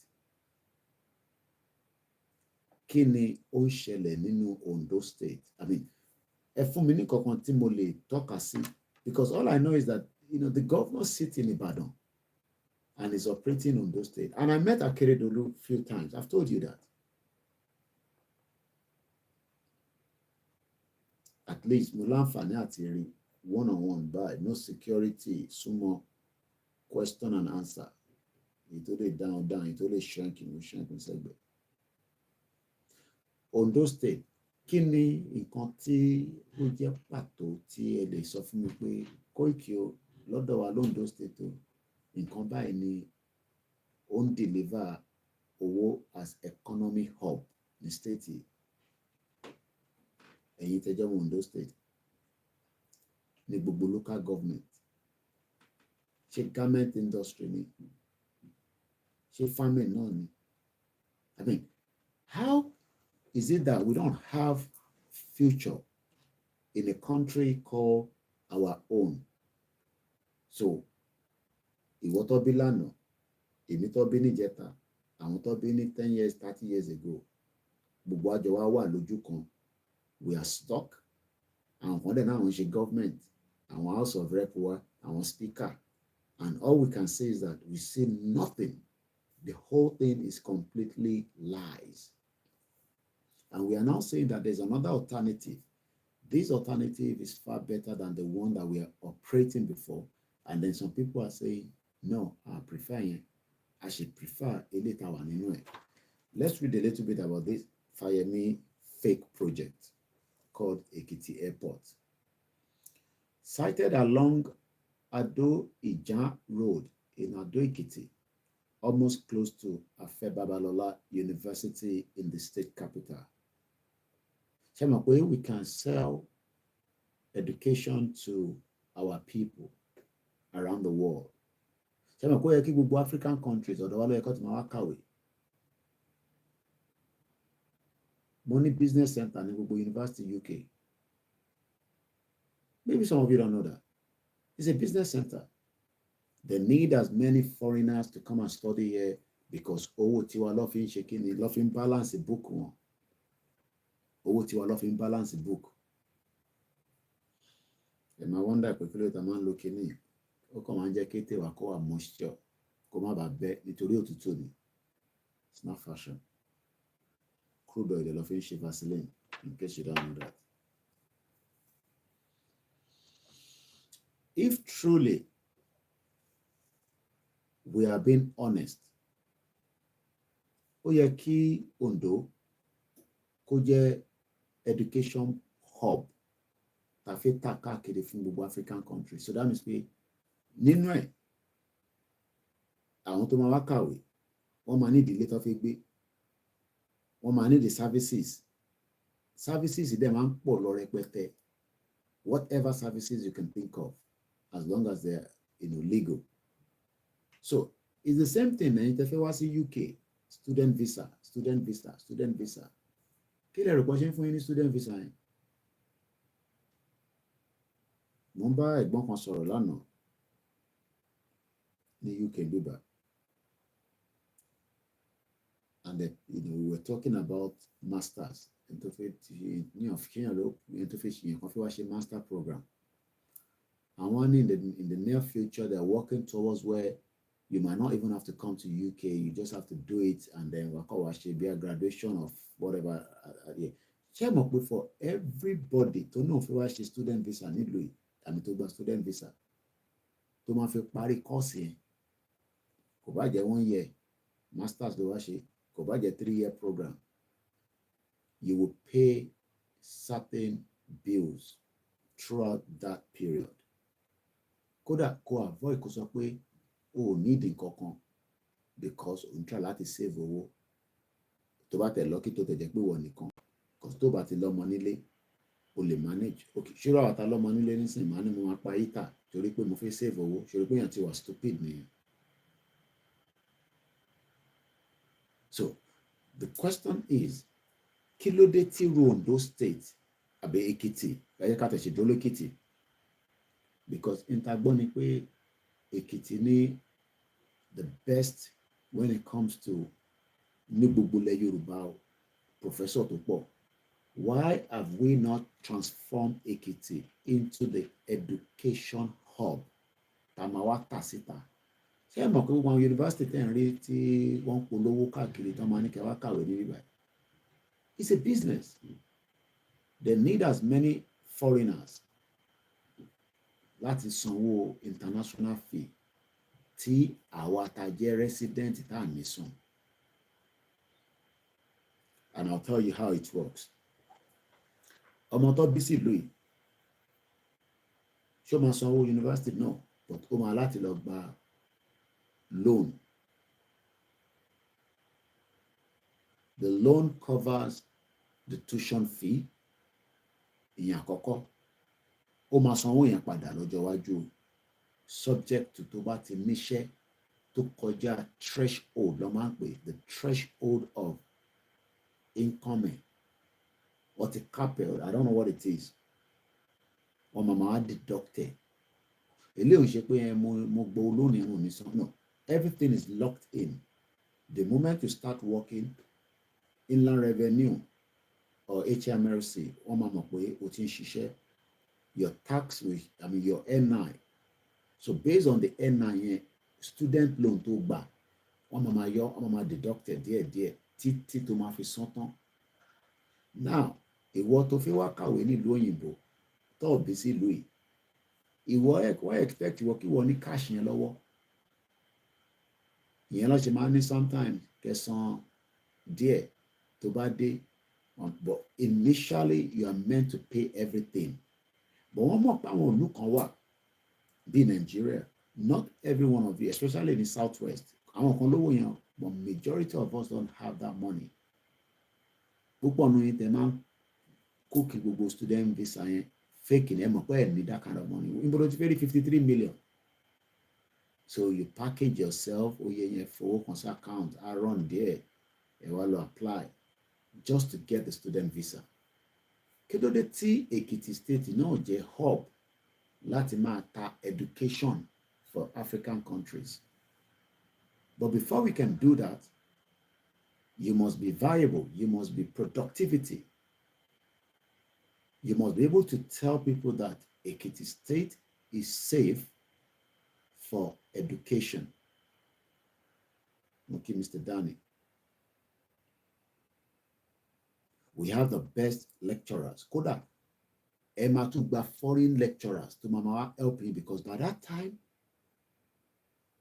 kò ṣe gbogbo àwọn òyìnbó ní lecturer wa. Mo rí mọ́ kan lórí LinkedIn.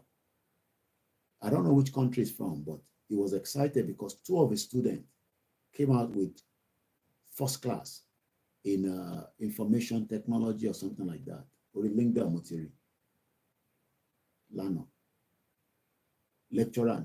So he's very happy. So the reason why tertiary only Baba Konto Lori X-Space, Kiloruko again, is a lecturer. Baba Lekiti Mukinya Karosa. Ago Mary Abololu Lodotiwa. Our 1 hour behind. So irú Èkìtì tá ṣe ń sọ̀rọ̀ ẹ̀ nísìn should be education hub. Now, irú tí wọ́n ní airport yẹn ò ṣiṣẹ́ nísìn, ṣe mọ̀ pé every day làwọn èèyàn máa land sínú airport yẹn. Kí ló fi wá ṣe? Wọ́n prepare another journey of their life láti wá kàwé l'Èkìtì. And then irú àwa nísìn, èmi àwa ní ọ́fíìsì ní London. Èmi àwa máa polongo fáwọn èèyàn pé ǹjẹ́ o mọ̀ pé education wà l'Èkìtì state. Màá máa sọ oríṣiríṣi university àti opportunity. Ṣé bí nǹkan tẹ́ ń rí nínú prospectus nìyẹn? Tẹ́ bá ṣí prospectus àwọn university UK. Wọ́n á sọ fún ẹ pé tó bá dé London, ìmí gan tó bá careful, ó lè jẹ́ Coventry ló ń lọ. Ìwọ máa rò pé London ni. But outside London ló ń gbé ẹ lọ. But nínú Coventry wọ́n á sọ fún ẹ pé there's a night life. Tó bá fẹ́ lọ ṣe fàájì, tó bá fẹ́ kàwé, ó ní library tó máa wọnú ẹ̀ tó yẹ pé wọ́n máa bẹ̀rẹ̀ pé ṣé presidential library ló wọ̀ ni. I mean, education itself is money. It's a money venture. Let me see if I can find the statistics of how much the university worth nílùú. What is the total value of university fee from international students, UK? Okay, I think we have a number to play with. And I love sharing numbers. It's very, very important. You play with numbers, your head will bust out. Tuition fees from overseas students. Owó school on sobe, pounds me jáde. Because number one, ìwọ tó fẹ́ wá ṣe student nílùú yìí, ilé ẹ̀kọ́ la máa gbà lọ́wọ́ ẹ̀, ilé la máa gbà lọ́wọ́ ẹ̀. So ìwọ ló máa wá mọ bó ṣe lọ ṣe ilé tó máa di ilé, wá send ẹ̀ sí school account yẹn. Kó tó lè confirm pé wọ́n máa fún ẹ ní admission. So kí ló dé táwa náà fọ́ sí owó ìlú mi kó convert ẹ̀ sí ọ̀dọ̀ tiwa if truly this country was okay. So gbogbo yín feel pé going to the politics nìkan ló ń pa owó ni? No. Play with me with this. Tuition fees from overseas students have increased by 71% in 6 years. Ní ọdún mẹ́fà, student fee, àwọn tó ń wá láti ta, Cameroon ni, Ghana ni, Nigeria ni, Cuba ni, China ni, South Korea ni, around the world. I love to play with my map. Mokinyola Jire Jokoka Ekaboma. Around the world, lọ́tí wọ́n kàwé nílùú. Because why? Because what a grade the education system ìlú yìí as top notch. Ó dẹ̀ níṣẹ́ tó ṣe débẹ̀ kó tó di pé wọ́n máa sọ pé tó bá tẹ̀ ní just ordinary GCSE nílùú yìí, wọ́n mọ̀ kó ṣiṣẹ́ débẹ̀ ni. Wọ́n mọ̀ pé kò ń ṣe fraud bíi ti Nàìjíríà. Mo lè sọ bí i some 30 years ago, but nísìn gbogbo èyí tẹ̀ ń kàwé fraud ni. Kódà èmi gan lè believe pé ìwọ ló gba result yẹn. Mo lè sọ mo ní 30 years ago ni mo ti kápẹ̀. Èmi dẹ̀ ti kúrò lé ní 25 years now. So ó affect èmi gan sef. So that means pé time tèmi fi ṣe tán ní Abẹ́òkúta Grammar School, wọ́n ti ń budán. Ọ̀nà tán pè wọ́n budán. Àwọn boys ti ń budán. Why táwa fi lọ wọnú exam hall, àwọn kan ti rí expo. So how do you expect them to respect your WAEC? Because gbogbo wa la mọ̀ pé kẹ́sàn kan tó jáde, paper exam yẹn ó ti wà nínú ìgboro táwọn kan ti ń kà. táwọn kan ti ń gbé sórí ìyẹn ni wọ́n fẹ́ wá fi compete pẹ̀lú àwọn ọmọ tó yẹ pé wọ́n ò rí expo nílùú yìí wọ́n ṣiṣẹ́ débẹ̀ ni. Let's work with the numbers again. Mo ti fún yín ní figure yẹn in cash but èmi ti ní níwájú mi ní bíbá. Mo kàn ṣe ń try láti bring in mind yìí pé Ekiti state alone ó lè generate gbogbo owó ta need nílẹ̀ Yorùbá through education. Building the first class Yoruba university scattered around how many local government ló wà l'Ekiti? Ekiti state local government. We have a total of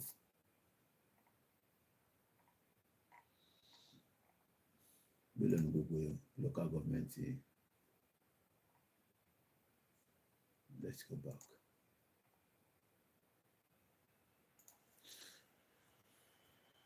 How many local government do we have? 16 local governments.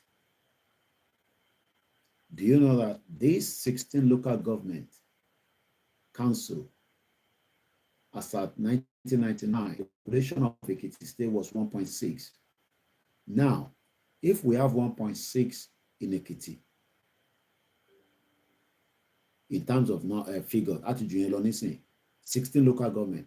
Now, see extra 500,000 people bá wọnú Èkìtì lénìí ṣòfipò ní ṣoríire kí ló fi máa lọ wá gé orí èèyàn fún kódà kó tẹ̀ jẹ́ pé janitor nìyẹn ọmọ tó ń pè ní janitor àwọn tó ń tún school ṣe owó tí n bá drop àwọn ọmọ mi sí school àárọ̀ bọ̀bọ̀ tó máa ń jẹ́ janitor wọn ó bẹ́tà ju lecturer yín lọ ní Èkìtì State University. Ẹni tó ń tọ́jú school ni mo mí nà ó bẹ́tà ju lecturer lọ. So now the 16 local government tó wà l'Ekiti state ó jẹ́ kó máa generate so much more in terms of revenue from education from foreigners, not ara ilé ni mo ń sọ, from foreigners. And let's go back again to UK. The figure as at 6 years, 71%, it's worth 5.4 billion pounds. One bastard. Onofiwa kàwé ní London. Ìwé tó fi wá kà London yẹn, à ń fún UK ní owó ní, à ń boost economy UK ní. Owó school nìkan ló sì ń san yẹn, wọ́n ti sanwó, o máa sanwó ná, wọ́n á tó ń kàwé ní bíbá. Ó bá wà ní university hostel wọ́n ti package ẹ̀ mọ́ owó ilé ẹ̀ so tó bá ń san bí i 30 pounds or 40 pounds owó ilé ní owó ilé yẹn wọ́n ti yọ owó services nínú ẹ̀. Tuition fee lásán ni mo ṣe ń sọ yìí ẹ̀gbọ́n kan tó sọ between 2000 and ó ti lọ sókè o ẹ farabalẹ̀ mo kí n lẹ́ẹ̀kan sí baba l'Ekiti. Tuition fees owó school tó ń gbà lọ́wọ́ foreigner kí ló ń pè ní foreigner lèmi nílùú yìí àwọn tó fẹ́ wá kàwé ní UK owó school yẹn wọ́n ní between 2016 and 2017 academic year ó worth 5.4 billion pounds sterling. Nígbà tó máa fi di 2021 àti last year ó ti lọ sí 9.7 billion. Owó school lásán ni mo sọ yẹn o. Àwọn àjòjì Oṣé Abdullahi Dizzy man sọ pé the UK is making billions of pounds from international students studying in UK. Ǹjẹ́ àwọn ronú pé tá bá dá dúró gẹ́gẹ́ bí orílẹ̀-èdè a lè mú kan náà àwọn state wa ká sọ di ambọ̀sibọ́sí we will use gbogbo ilẹ̀ Yorùbá and transform it to where even tó bá tẹ̀ jẹ́ pé African country nìkan ló wá ń kàwé lọ́dọ̀ wa owó wa lọ́mọ máa fi san owó fún wa láti wá fi operate ní ọ̀dọ̀ wa. So but mo tún bèrè láàárọ̀ rẹ̀ bàbá l'Ekiti wà lórí program wọn gbọ́ mi báyìí kí ni nǹkan tí Èkìtì tó ń produce ta lè sọ láàárọ̀ yìí. Now ẹ jẹ́ ká padà sí orí Fáyẹmí ó náà ń kọ́ airport láti ọdún kan nísìn àmàgbúrò airport yẹn. Again, ìyẹn kan tún béèrè lórí Google, how much do international students pay for university in UK? Èló ló ń san per term? Undergraduate international tuition fee vary from £11,400 to £38,000. The average cost is estimated to be around £22,000 per year. Jẹ́ wọ́n ṣàlàyé pé owó yẹn ṣe work fún ẹ. O lè má rò pé owó tó pọ̀ ni, owó tó pọ̀ burúkú ni. Ṣó mọ̀ pé 22,000 tó san yẹn, that is the salary àwa kan nílùú yìí fẹ́ni tó ń ṣiṣẹ́ Monday to Friday 40 hours a week. Ṣé wàá mọ̀ pé owó yẹn kò ká wa, kò tó wá ná? Ìyẹn la ṣe ń ṣiṣẹ́ méjì, because tó bá lọ ṣe láàárọ̀ wàá tún ní extra job kan, àbí kó jáwọn ọ̀rọ̀ àwọn ìyá wa tẹ́ pé àwọn máa tún tajà láti fi make revenue. Ìwọ wá fẹ́ gbé 22,000 yẹn láti Nàìjíríà, ó fẹ́ wá jù sí bíbá torí ó fẹ́ kàwé, torí pé kò make sense. That is why we are saying that that country is dead. Nigeria is dead. Tó jẹ́ ká ṣe máa gbé £22,000 equivalent of this, wà wá ṣe, wà dá padà sí bíbá, wà wá jù sínú system kan ní bíbá, ó wá ní kí system yẹn kó má flourish. Whereas that same £22,000 ní iṣẹ́ tèmi ló ń ṣe for a whole year equivalent tó máa san fún mi ní every month. Tó bá dẹ̀ ṣe ó jẹ́. So who is telling us that Nigeria will progress? Bẹ́ẹ̀ ni bàbá Lẹ́kìtì airport yẹn ṣiṣẹ́, òun náà mo fi kà nísìn. So ẹ jẹ́ ká padà sórí Sahara Reporter 3 weeks ago. Mo kí gbogbo èèyàn wa tẹ̀wá káàkiri. Mo ṣe ń bọ̀ Londo State. Again, 1 year after the multi-billion naira Ekiti airport that was inaugurated without air control system by former ex-governor Kayode Fayemi, the doctor, is yet to commence operation. Kí ló dé tí kò commence operation? Ṣé the new governor to take over, ṣé kò wá interested ní? Ṣé òun náà tó fẹ́ kọ́ airport míì ni? What is the reason tó yẹ pé airport tí wọ́n invest billions kò ṣiṣẹ́? Okay, kí ló dé tí wọ́n kúkú ṣe wá divert billion yẹn sí another sector? Because the reason tó máa ṣe fi kọ́ airport is not because politicians feel flying, it's because it's a hub.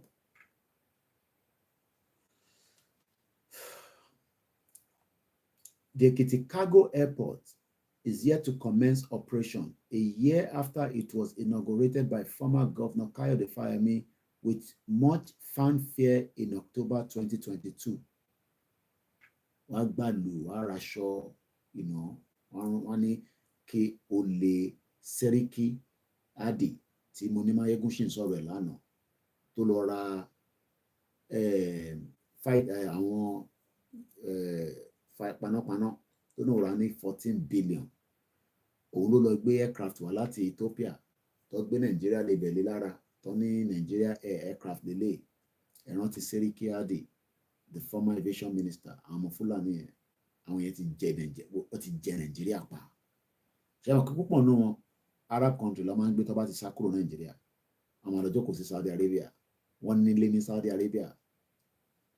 Saudi Arabia ló wà. Wọ́n ti ra lé, wọ́n ti fún wọn ní citizenship. Ìwọ tó wá ní Mùsùlùmí Yorùbá nìyẹn. Ìwọ tó wá lọ sí Saudi, ó tún kówó lọ síbẹ̀. Ìwọ tó wá ní respect, kò fún ẹ ní respect kankan. Ìwọ tó bá fún wọn respect ní kí ló dá 177 Muslim padà láti Saudi Arabia. Wọ́n ní kò sí ọ̀ṣì paperwork kan dáadáa. So ojú ń dùn wọn kó tó gbé wọn kúrò láti Lagos State, láti Kano. Kan flight ìgbéra láti Lagos ó lọ kérò sí. Kí ló ń lọ kérò ní Kano? Because kò ní percentage èèyàn tó kó láti Lagos State. So sited along Ado Ijan Road in Ado Ekiti, almost close to Afe Babalola University in the state capital, the multi-billion naira cargo airport was awarded to China Civil Engineering Construction Corporated Limited, CCECC, Nigeria by Fayemi in 2019. Bẹ́ẹ̀ni, Nigeria is a business center. Now, àwa wá ní nílẹ̀ Yorùbá yẹn náà, or ní Nàìjíríà. So ní àwọn engineer tí Fáyẹmí lè gbé contract yẹn fún pé a fẹ́ kọ́ airport, ẹ bá wa kọ́ airport, àwa gbé fún Chinese civil engineer. Now ẹ jẹ́ kí wọ́n sọ àṣírí tó máa ń wà pẹ̀lú àwọn, not all of them but majority àwọn staff táwọn ilé ń lò tó bá ti kó wá láti China, they are àwọn tó wà ní prison lọ ti release wọn wá. Mo ní bàbá kan tó jẹ́ pé ó ní farm nílẹ̀ Yorùbá lénìí, wọ́n bí ẹ̀dá kò dé farm yẹn because security tó wà ń bẹ̀, àwọn tó ń bá ṣiṣẹ́ àwọn prisoner láti China ni, but we can't be giving that name because he's a former, military guy. Wọ́n bí ẹ̀dá kò lọ sí farm yẹn, Fúlàní ò ní débẹ̀, wọ́n á máa pa ẹ́ dànù ni. This is what is going on in Nigeria. So I'm now asking, only Abu Dhabi just opened another airport. So mo wá ń béèrè again, kí ni reason tẹ́yìn ṣe wá ń sọ fún wa pé ká ṣe remain in Nigeria? So káwa máa nọ́ọ̀sì àwọn politicians àtàwọn ọmọ wọn àtàwọn girlfriends wọn àtàwọn cronies wọn, káwa máa nọ́ọ̀sì wọn torí pé kí là ń gain nínú Nigeria? The airport is expected to accommodate cargo and passenger services. Ṣé mo tán pè ní cargo? Ẹ jẹ́ n gbé yín lọ sí Istanbul.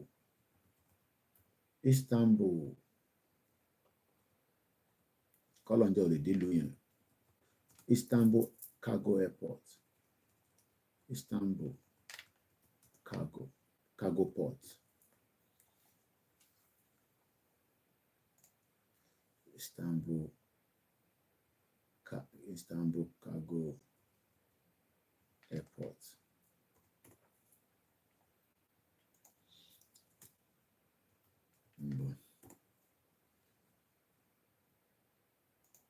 This is a news as of 2017, okay? 2017, and I just Google it, and I'm just going with what I'm going to read now. The operator of Istanbul New Airport, Turkey Showcase Hub, set to open in 2018, has signed 25 years contract worth 250 million euro with 6 companies for its Cargo City Group Service campus site.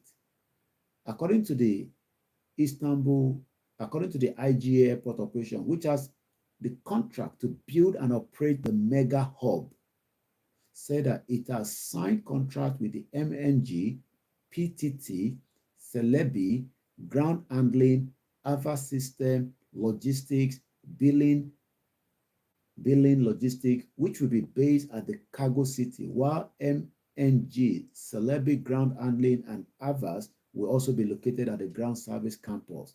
According to the spokesperson, the existing main Istanbul gateway of Atatürk Airport, which will be replaced by the new hub, handling, again, numbers and statistics don't lie.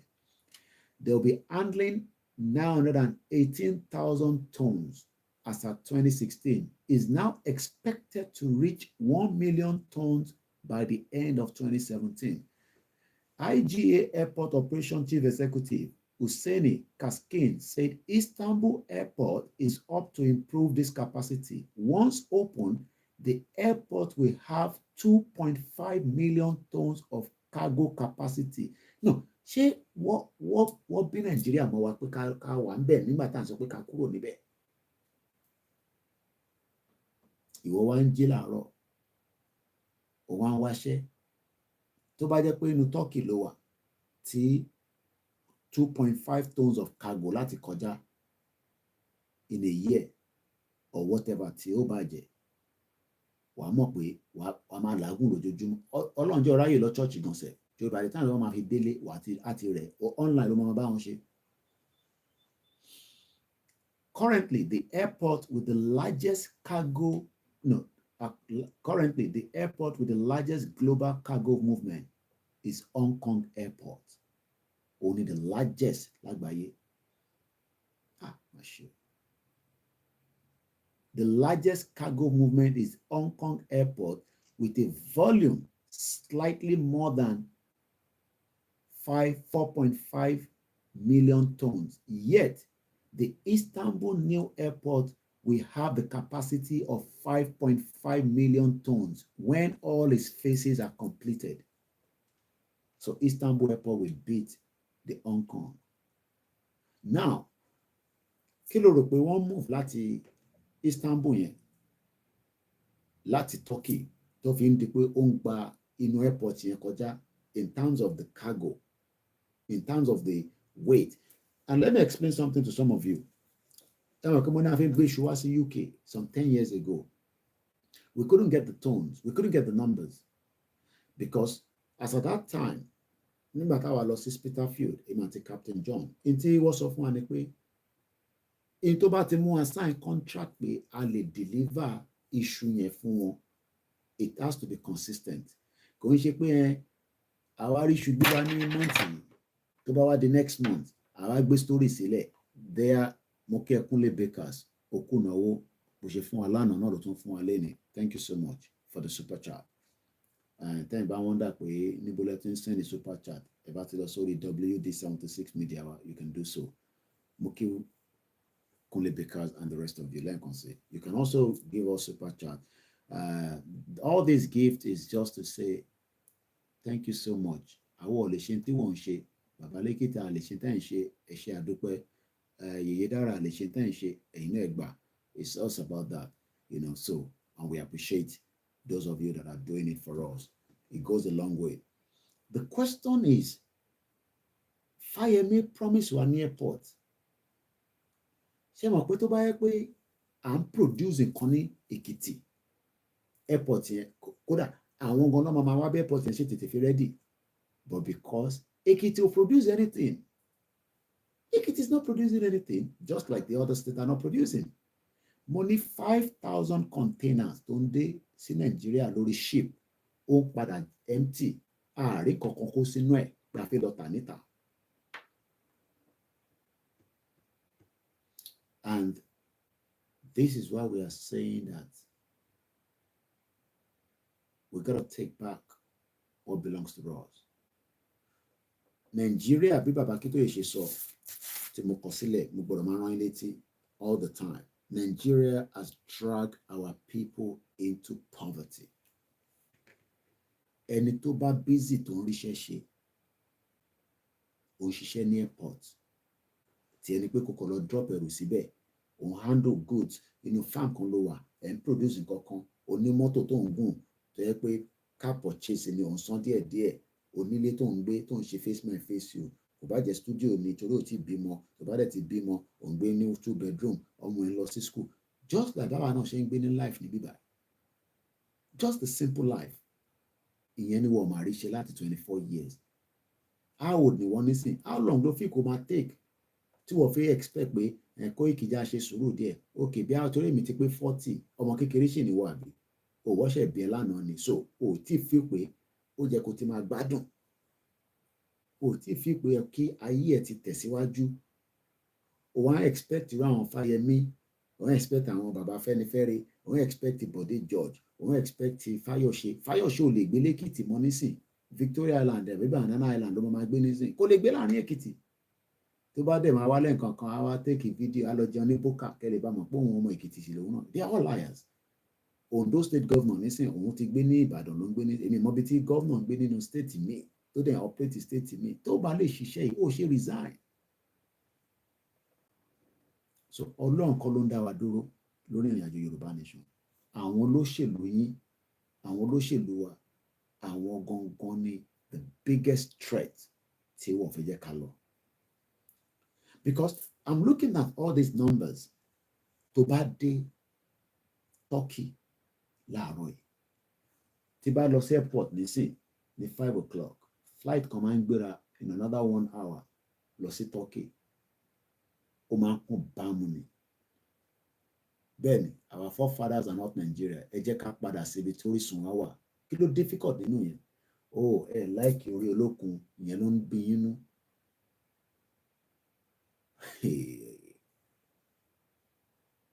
What is our problem? Ẹ ń dúró káwọn Tinubu wá gbé yín lọ sí Ibo ni Tinubu gbé yín lọ. It's taking us nowhere. Tinubu fúnra rẹ̀ gan mọ̀ pé wọn ò gbé wa lọ anywhere because that country is dead on arrival. But unfortunately, Fáyẹmí náà ń kọ́ airport. Ẹ mọ̀ tán pè ní cargo airport ni. Ìyẹn ló ṣe pé ní cargo. Mo ń sọ̀rọ̀ iṣu lẹ́ǹkan kí tó mẹ́nu kúrò ńbẹ̀. Ní Spitalfield market kò sí èso, kò sí fruit náà, kò sí nǹkan tó ń wá tó ní bá níbẹ̀ tó ń gbé wá. Onírọ́ ló máa ní kinní kan ẹni sòrò. Ìjọba ọmọ kankan wá fún ní kẹrin.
Má bínú because kí n tó sùn lánàá èmi jẹ máńgò ẹyọ kan mo mọ̀ pé àwọn ọmọ mi náà ti jẹ èyí tó kù bọ̀ avocado lélẹ̀ kò ní dá fún gbogbo ẹni tó bá ṣe ní ká keep Nàìjíríà ẹ̀ ní ṣòro ogun ló máa pa gbogbo yín avocado lélẹ̀ máńgò lélẹ̀ because kí n tó sùn lánàá mo rí pé mẹ́rin lára èmi jẹ ẹyọ kan mo mọ̀ pé àwọn ọmọ ẹ ti jẹ èyí tó kù.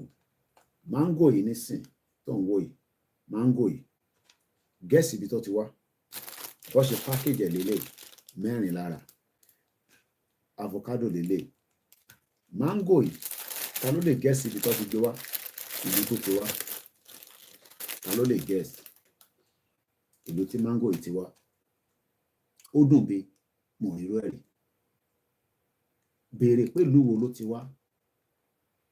Lára iṣẹ́ tí cargo airport ń ṣe ni mò ń sọ fún yín èèyàn máa lè owó àbàtẹ́ pé à ń bẹ̀yìn fún kan tó máa ṣàǹfààní fẹ́mi àtẹ̀yìn fún kan tó máa láǹfààní fún wa lọ́jọ́ iwájú àti lẹ́nà àti lọ́la ó wá ń ṣiṣẹ́ POS iṣẹ́ POS kọ́ ló yẹ kó máa ṣe ATM ló yẹ kó sórí mú iṣẹ́ POS tó ń ṣe yẹn that is the job of the ATM machine look ATM machine kan wà lẹ́gbẹ̀ẹ́ lé mi báyìí nísìn ìyẹn kan ní India kò tẹ̀ tó ń ṣe India náà ní mango tó pọ̀ rẹpẹtẹ Brazil ló ti gbé mango yìí wá Brazil aago 5 ṣẹ̀fẹ̀ lọ lù èyí Saturday KOIKIMEDIA bringing the world closer to your doorstep. Mango sweet and smooth at home store me in the fridge. Variety, Kitty, KEITT, country, Brazil. Kódà ó tún ní code. Màá take picture yìí nísìn, màá gbé sórí social media. Màá take picture yìí nísìn, màá fi sórí social media. Kẹ́lẹ́ lọ wo dáadáa. Mo ń béèrè pé ṣé kò ń ṣe pé nǹkan kan ti ń ràn pẹ̀lú àwọn ọmọ Yorùbá kan tẹ́ ẹ̀ sọ pé ká keep Nàìjíríà. Ṣé ẹ ṣọ́ pé normal? Èmi ní bí ní o ṣe ṣọ́ pé ẹ normal. Ẹ̀yin tẹ̀sí sọ pé ẹ fẹ́ Nàìjíríà ni mo bá sọ̀rọ̀ kò ń ṣàwátà ti accept pé ìlú burúkú ni ó ti deprive wa of who we are. Mango lélẹ̀ òun ni ṣùgbọ́n ó tún ní code ọmọ reason tó ṣe ní code ọmọ pé mi ti jẹ mango yìí nísìn God forbid inú kan wá mú mi nísìn kí ni mo wá jẹ báyìí mo wá gbé mi dé hospital nìkan ló lè ṣe test wọ́n lè ní kí n lọ yàgbẹ́ kí n mú gbẹ́ yẹn wá wá test ìgbẹ́ yẹn wọ́n á dẹ̀ detect oúnjẹ tí mo jẹ wọ́n á ní mango ni mo jẹ mango kẹ doctor wa bi mí pé Mr. Koiki did you have any fruit normally wọ́n máa ti kọ́kọ́ bẹ gbogbo oúnjẹ tó jẹ tó bá dé hospital tínú bá mú ẹ wọ́n máa ṣe assessment tó bá ti wá ṣe test yẹn tán true ó lè jẹ́ ẹ̀gbẹ́ àbí whatever tó bá yọ lára yàn wàá dẹ̀ sọ fún ẹ pé o jẹ mango ìwà ni yeah I bought mango yeah. Where did you buy the mango from? Mo ti sọ pépà inú o màá wá ní mo rà ní local store mi wà kọ́kọ́ padà lọ sí store yẹn o mọ reason tó ṣe máa trace. This is the problem ta ní pẹ̀lú ẹ̀yin farmers ní Nàìjíríà èmi àti Captain John wọ́n pe kinní yẹn ní mo fi rántí bí Captain John ṣe máa ń sọ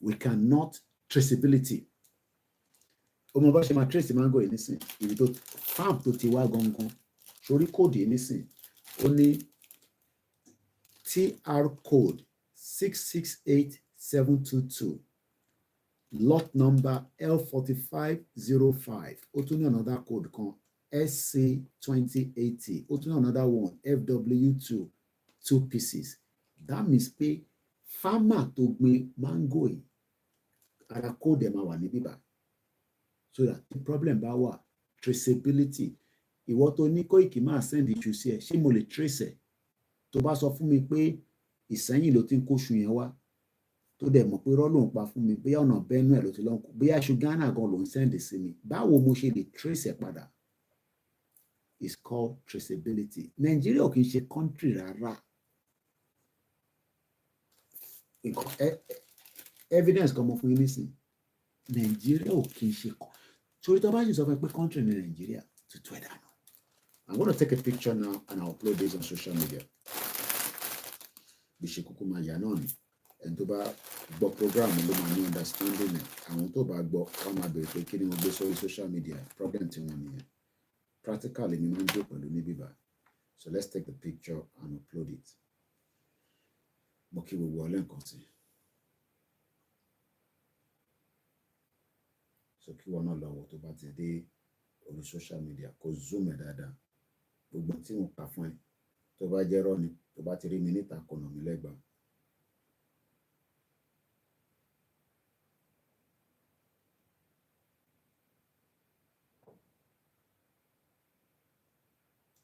Okay, màá tún ṣe short video. Tá bá ń sọ fún àwọn èèyàn wa pé Nàìjíríà ìlú òṣì ìlú tó ti bá ti yàn jẹ mango yìí nísìn tẹ́ ń wò yìí mango yìí àti parí ẹ̀ mo ti jẹ́ sórí empty ni sórí wọ́n sọ pé mango now sórí ibi tó ti wá wọ́n pè bẹ́ẹ̀ ní Brazil ibẹ̀ ló ti gbé wá country ṣé wọn náà rí ìwọ̀n mo náà wọ́n sì yẹn Brazil ṣé ilẹ̀ Yorùbá kò lè produce mango tí a máa fi ránṣẹ́ wá sí UK ṣó mọ distance Brazil sí ìlú yìí tá bá ń sọ fún yín pé Nigeria is a shit hole country èní ní 18/11/2023 a ṣì wà lórí live program aago 5:30 ní London KOIKIMEDIA máa upload ilé nísìn bomb bastard ní ẹwọ tó ń sọ pé ká keep Nigeria ẹni tẹ́ bá fẹ́ pè wọlé máa ṣojú òpó kí ẹ̀yin náà láǹfààní àti pé aago 5 ṣe lò ní ẹ̀yà post yẹn sórí social media kẹ́ ẹ lọ máa wò níbẹ̀ tá bá sọ fún yín pé Nàìjíríà ó ti bà ayé ara ẹ̀ jẹ́ ká má sọ pé ayé tiwa so ẹ jẹ́ nǹkan write up lé lórí mango sweet mango sweet ó sweet bàjẹ́ mo tẹ̀wọ̀n kọ́ ti parí ẹ̀ èmi jẹ́ ẹyọkan lánàá kí lẹ̀ sùn kí tó jí wọ́n ti parí mẹ́ta tó kù kí ló dénú léyìí tó máa lọ rà ní lọ́la sweet mango from Brazil àti nǹkan wá ìwọ máa sọ pé it can be traced even when the person that package it every information is on their database the sticker on it is the copy of the information àwọn tó ń ṣiṣẹ́ logistic ni ó tún tó bá mi ṣàlàyé ẹ̀ dáadáa ẹ wá béèrè lọ́wọ́ Fáyẹmí airport cargo tó náà ń kọ́ kí ló dé tó gbẹ́rù jáde torí kò sí kankan tẹ́ ń produce mò ń gbọ́ ní orí Vantage náà ní kò ṣe fi títà náà tìjẹ́ta Bangladesh American ra garment worth $11 billion lọ́wọ́ wọn ní every year garment tó bá yá we will all ask that we exit Nigeria But our politicians of Yaka exit, because someone could about the exit, that will be the beginning of good things. So when they post the video at the KOIKIMEDIA by might be sorry other platforms or not. So then about the about me, to post that sorry WhatsApp, so that these are the basic things that we talk about. A country that borrow money to pay salary is dead on arrival. Nigeria is not only a failed state, it has also collapsed. Mango, avocado lele, avocado lele. Tó bá dọ̀la nísìn, inú ilé mi láti jẹ́, so mo lè fọwọ́ kan, kò ń ṣe tà. Torí òun lè mí lè máa wò pé kí ni mo ṣe ń fọwọ́ kan, bẹ́ẹ̀ mi ìbáwọn fámílì mi ló fi jẹ́. Family ẹ̀ bá jẹ́ nǹkan lè lọ mú nínú kíní, family mi ló jẹ́. So now, coming back to the program, I'm asking again, who still want us to keep Nigeria? Pẹ̀lú ìtàtú tó gbọ́ lálẹ́ àti sọ̀rọ̀ nípa education. Education lè fún wa lówó nílẹ̀ Yorùbá. A ní farm, ó lè fún wa lówó. So those two things can give us the right economy to start with. But early started in Nigeria because it is actually dragging us back. Mo kí ẹlẹ́yìn kan ṣe Kúnlé Bakers, mo kí Easy Dollar, mo kí gbogbo ẹ̀yin tẹ́ wà lórí ètò, mo dẹ̀ kẹ́yìn tẹ́ máa tún wò náà. Nítorí pé mo mọ̀ pé tó bá tún máa fi di ọ̀la sọ́túnla, àwọn kan máa padà wá tún wò. Mo kí ìyá tó bí mi lọ́mọ, mo wá ń kí bàbá Akíntóyè, kọ́lọ́njà rí yín pé bàbá dáadáa. Bàbá tó ní the noble goal and the noble path. Eléyìí ṣì ń lọ sọ́jà dá lè padà sí kitchen kálẹ̀ fọwọ́ wa. I'm a very catching my program model. Moki Yami Faith David. Moki whatever let me share. Share the one she work.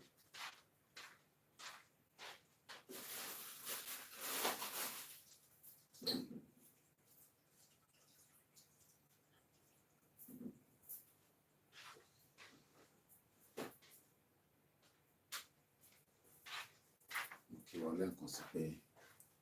Akushe taku. Biscuits in mo jẹ kù lánàá. Like it. Sorry. Bàbá lọ́wọ́ abúlọ́ tí ń produce eléyìí náà nísìn. Rate biscuits. Àwọn ló ń produce eléyìí. UK and Ireland number tó lè pè. Abúlọ́ tí ń produce ẹni mo fẹ́ mọ̀. Suitable for vegetarian ìyẹn kọ́ mo fẹ́. Ìbúlẹ̀ tí ń produce ẹ̀. Ẹ̀rọ àpẹ Ireland ló tí ń produce eléyìí. Island crackers. I love that biscuit so much. I'm bad on one loleno to rotoro. Into the kama don't know ni. What a subtotin producer. But I'm going UK ni. Kill off him producer. Wheat. Níbo ni wheat ti wá Ukraine. Àwọn ló ní tó pọ̀ jù àti Russia. Because soil eating is very good. Okay, can you at the post? So I can't be sorry other places. No, I can't. I just can't juicy in a group. To be juicy in a group. I like travel car kiri. Learn can say mo kí gbogbo wa. Ẹni tó bá fẹ́ pè a máa ṣe ojú òpó náà. Tí ẹni tó bá fi bá wa dá sí. A ṣe ń bẹ́ tó yẹn lọ. A ṣẹ̀ṣẹ̀ 1 hour 38 minutes ni. Mo kí gbogbo wa learn can say pé kò ní sú wa kò ní rẹ̀ wá. Ìjáyà kí ló sẹ́ndì wá ohun yẹn nìyẹn. Of Yoruba nation. Ẹja gbọ́ ìjáyà. Of Yoruba nation. Of Yoruba nation. Mo ì tí gbọ́ tẹ́lẹ̀ ọ̀ṣọ́ ẹ̀dẹ̀ ọ̀pọ̀rọ̀ ìjáyà kò sí nǹkan tó kì í sọ́n tiẹ̀ àgbọ́n mi dáadáa ni so àjọ máa gbọ́ ni mo ṣe gbọ́wọ́ lé ni but I know when he send me audio like that it's for the benefit of Yoruba nation. Ẹ ká gbọ́ ìjáyà kí mi náà fi slow down voice me there. Nation. No going back. Bẹ́ẹ̀ni má bínú kò sí nǹkan tí mo fẹ́ post ni ló delay so tí bá ti kàn fẹ́ forward síta tí mo post mo ṣe nísìn we go back to ìjáyà. Mo kí gbogbo alẹ́ nǹkan sí ṣé ó ń lọ díẹ̀díẹ̀ we appreciate you all. Wọ́n ti fẹ́ kí ìrun àsùbá ní Nàìjíríà báyìí ẹ ti wà ní 6 o'clock ní Nàìjíríà so ẹ jẹ́ ká máa gbọ́ ìjáyà yẹn lọ so lè máa post ní sí ẹ jẹ́ máa gbọ́ ìjáyà lọ. No retreat, no surrender. Akí gbogbo ọmọ Yorùbá lápapọ̀.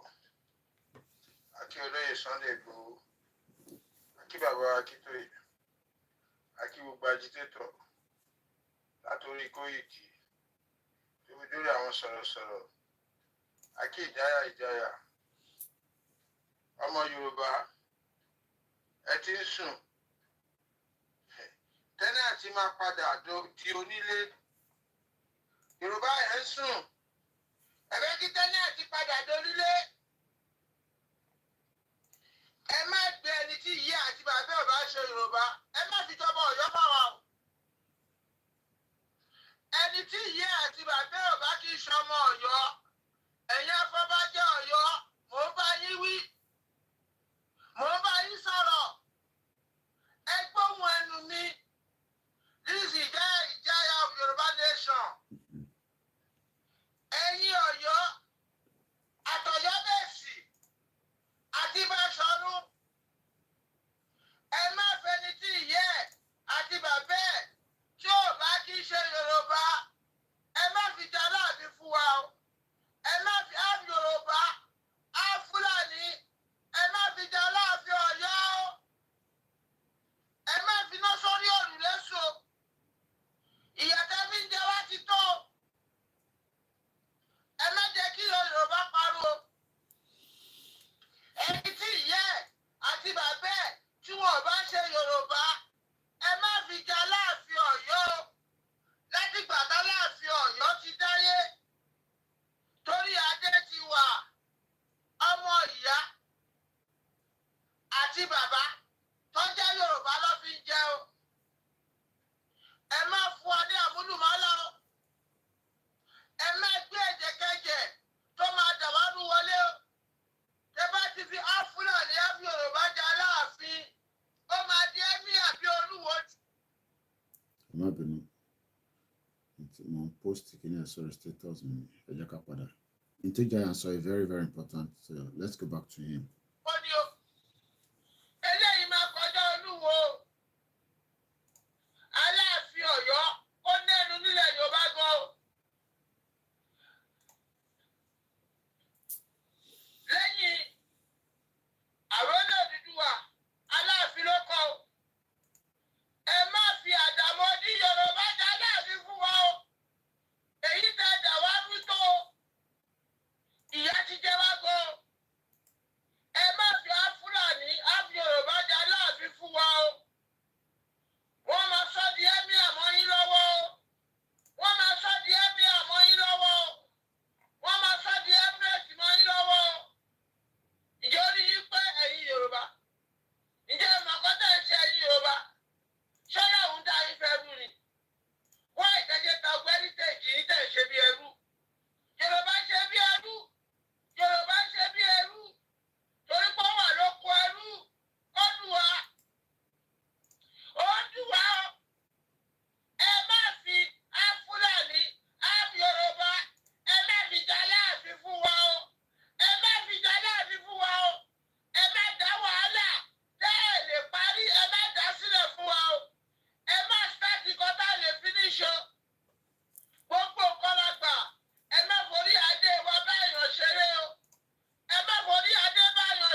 nation. Ọgbọ olórí, ọgbọ gbogbo òòṣà, ọba Akíntóyè, ọgbọ pàṣípẹ́tọ̀ látòrí Kóìkì, ọbì ìjáyà, ọbì Alájẹ. Abẹ́rí ni o, wàhálà tẹ́fẹ́ dá sílẹ̀ yìí. Wọ́n máa fi gbá ilẹ̀ Yorùbá ni o. Ẹ má fi Lúkúmọ́nù, ẹni tí ìyá àti bàbá ẹ̀ tí ò bá jẹ́ Yorùbá, ẹ má fi jọba Ọ̀yọ́ o. Ẹ má fi jọba Ọ̀yọ́ o. Ẹ má fi jọba Ọ̀yọ́ o. He has to stop. He has to stop. He has to stop. Enough is enough. Ẹ ti fìyà jẹ wá tó. Ẹ má jẹ́ kó gborí adé lọ́wọ́ yín o. Lúkúmọ́nù oníbòdìṣà o. Lúkúmọ́nù onírúbọ o. Wọ́n máa sọ Ọ̀yọ́ di Ìlọrin. Ẹ̀dẹ̀ ń wò. Sórí wa pé sórí yín pé ẹ̀yẹ́ kó bá jẹ́ Ọ̀yọ́ débi pa tí à ń jẹ. Ẹ má fi tìyín kó bá ti wá o. Ọ̀yọ́ mẹ́sì ó pè yín o. Ọ̀yọ́ mẹ́sì ẹgbẹ́ sí ọ̀rọ̀ o. Ẹ má fi Lúkúmọ́nù ìjọba lára lórí o. Ẹ má fẹ́ni tó kì í ṣe Yorùbá. Ìyá ẹ̀ gbọ́dọ̀ jẹ́ Yorùbá. Bàbá ẹ̀ gbọ́dọ̀ jẹ́ Yorùbá. Ó gbọ́dọ̀ wá nídìílé ọba. Ìyẹn ní kẹ́ gbádé fún o. Ó náwó kò náwó. Òun ní kẹ́ gbádé fún o. Ẹ má tà wá lẹ́pọ̀ o. Oko ẹrú la wá o. Love Yoruba nation. Thank you so much. Mo kí ẹ̀gbọ́n mi ìjáyà lẹ́ẹ̀kan sí i. A ṣì wà lórí ọ̀rọ̀ Yorùbá Nation conversation. Mo kí ẹ Alex Mamu káàbọ̀ sórí ètò. Mo kí gbogbo ẹ̀yin tí ẹ̀ ń darapọ̀ mọ́ wa. Ẹ̀gbọ́n mi di Paris ó tọ́jọ́ mẹ́ta tí mo gbúrò yín àti Alhaji ṣàlàfíà ní ẹ̀wà. Mo ń sọ̀rọ̀ nípa Bọ́lá Tinubu pé kò ní kankan láti ọ́fà wa, àmọ́ a tún sọ̀rọ̀ nípa Ekiti state la wà lórí ẹ̀ 16 local government. À ń sọ pé gbogbo ilẹ̀ Yorùbá kí ni wọ́n produce, what can we, kí la lè tọ́ka sí pé ń produce. Mo kí gbogbo wa níbi tí a bá wà. The video of the mango, mo tún lọ sórí Google báyìí nísìn, mo lọ wo the trade between UK and let's go on this Telegraph. 2013 ni article tí mo fẹ́ kà jáde, ó ń load lọ́wọ́. Once again, good morning for those of you that are with us. Good evening lọ́dọ̀ tí lọ́hùn, ẹ̀yin tí wà ní òkè lọ́hùn, ẹ̀yin tí wà ní Japan, Malaysia, no, Japan, Australia, New Zealand, àwọn tí wà ní ọ̀sán. 2013, according to the Telegraph, with love from Brazil, the mango's journey to Britain. Okay, well, ní jẹ́ kí n kà délẹ̀ because ó fẹ́ kí n log in and all that nonsense. So I won't be able to read much. All right, I won't, ẹ jẹ́ ká lọ wá another paper me. Brazil set ambitious fruit export goal with promotional, okay, ẹ jẹ́ ká ka ilé, because they didn't inform any numbers as well in terms of figures. And this is coming from a website called www.producebusinessuk.com. Táwa bá sọ̀rọ̀, we give you reference. Ó dàbẹ̀ tó wà ní university àbí college, tó bá kọ report, ó gbọ́dọ̀ reference ibi tó ti rí, so that kí lecturer lè mọ̀ pé bẹ́ẹ̀ ló ti rí. So let's read this, and I'm going to share the link as well fún ẹ̀yin tẹ́ bá fẹ́ ṣe further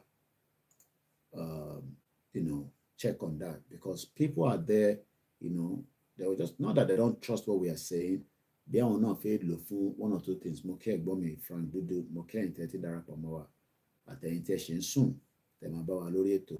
Mo kí ẹ lẹ́ẹ̀kan sí Kúnlé Bakers, kùnà owó gbogbo gbà. We love you, appreciate you, and we love every single one of you. Mo kí Mr. Oyeyemi Ọlá, Mr. Jimmy Joshua, mo kí Àfúnkẹ́ Ayálájé lẹ́ẹ̀kan sí. Ẹ̀yin tẹ́ wà ní US, ẹ máa ti fẹ́ múra láti lọ sùn. Àwa tá wà ní UK, àwa ṣe ń dìde lórí bẹ́ẹ̀dì. Ẹ̀yin tẹ́ wà Nàìjíríà, ẹ̀yin ti wà ní gear 4 because ẹ ti wà nínú títì, tẹ́ ti ń wá bẹ́ ṣe máa jẹ, bẹ́ ṣe máa mu. But one thing is, ilẹ̀ Yorùbá is not helping any economy of our people. So every one of you are struggling. So ẹ jẹ́ ká lọ ka article yìí tí mo fẹ́ fún wa nísìn. And this was in 2016. The headline says, Brazil set ambitions, fruit export goal with promotional plans for UK. Can we also have the same thing? Or possible, but not in the Nigeria of today. We have to come out of Nigeria first before that can happen. Nigeria does not have any future when it comes to fruit. Because the future can come. But àwa tá wà nínú ẹ̀ gan là ń fún ní àwa là ń fún ní gas tó fi ń breed. Àwa là ń fún Nàìjíríà ní gas, especially àwa Yorùbá. Àwa gangan ní problem Nàìjíríà. Àti bá dẹ̀ láwa kò ṣàwà layman kíní kan àwa táwa ń struggle. I'm talking about our politicians. Àwọn gangan ni wọ́n fún Nàìjíríà ní oxygen rather tó fi ń breed. Ìjọ tá bá ti paná oxygen yẹn, Nigeria is dead completely. Ìyẹn làwọn Igbo yẹn ṣe máa ń bínú sí wa pé àwa gangan la ṣe push Nigeria, and it's because we love our politicians. Mo mọ̀ táwọn politicians wá ṣe fún wa àti fẹ́ràn wọn jù. We can't do without them. We love them too much that we are ready to sacrifice for them. Some politicians are ready to sacrifice for you. Ask yourself, Ekiti, 16 local government, other states, kí ni wọ́n ṣe fún yín? Nothing, literally nothing. So I'm not talking here listening because I'm just trying to post the last part of the video tí à ń ṣe lọ. Mo ti post yẹn already, so ẹ̀yin náà ráyè wò torí ẹlòmíì lè má gbọ́ program yẹn débẹ̀ yẹn. Mo dẹ̀ ti share náà fáwọn tí wà ní platforms tẹ́yìn náà bá ti bá pàdé, especially in tẹ́ wà in love with farming. Máa bèèrè lọ́wọ́ rẹ pé kí ló dé tán gbé mango wá sí UK láti Brazil táwa náà lè ṣe the same thing. Kò ṣe pé a lè ṣe because the system is just not honest with itself. It's a lie. Nigeria is built on lies. Irọ́ ló wà lórí ẹ̀. So let's go further as well. Mo kí gbogbo wa láti ṣe darapọ̀ mọ́ orí ètò náà. Mo kí bàbá wa ọmọ Bíọ́dún Grace lẹ́ǹkan sí mo kí gbogbo àwọn media as well.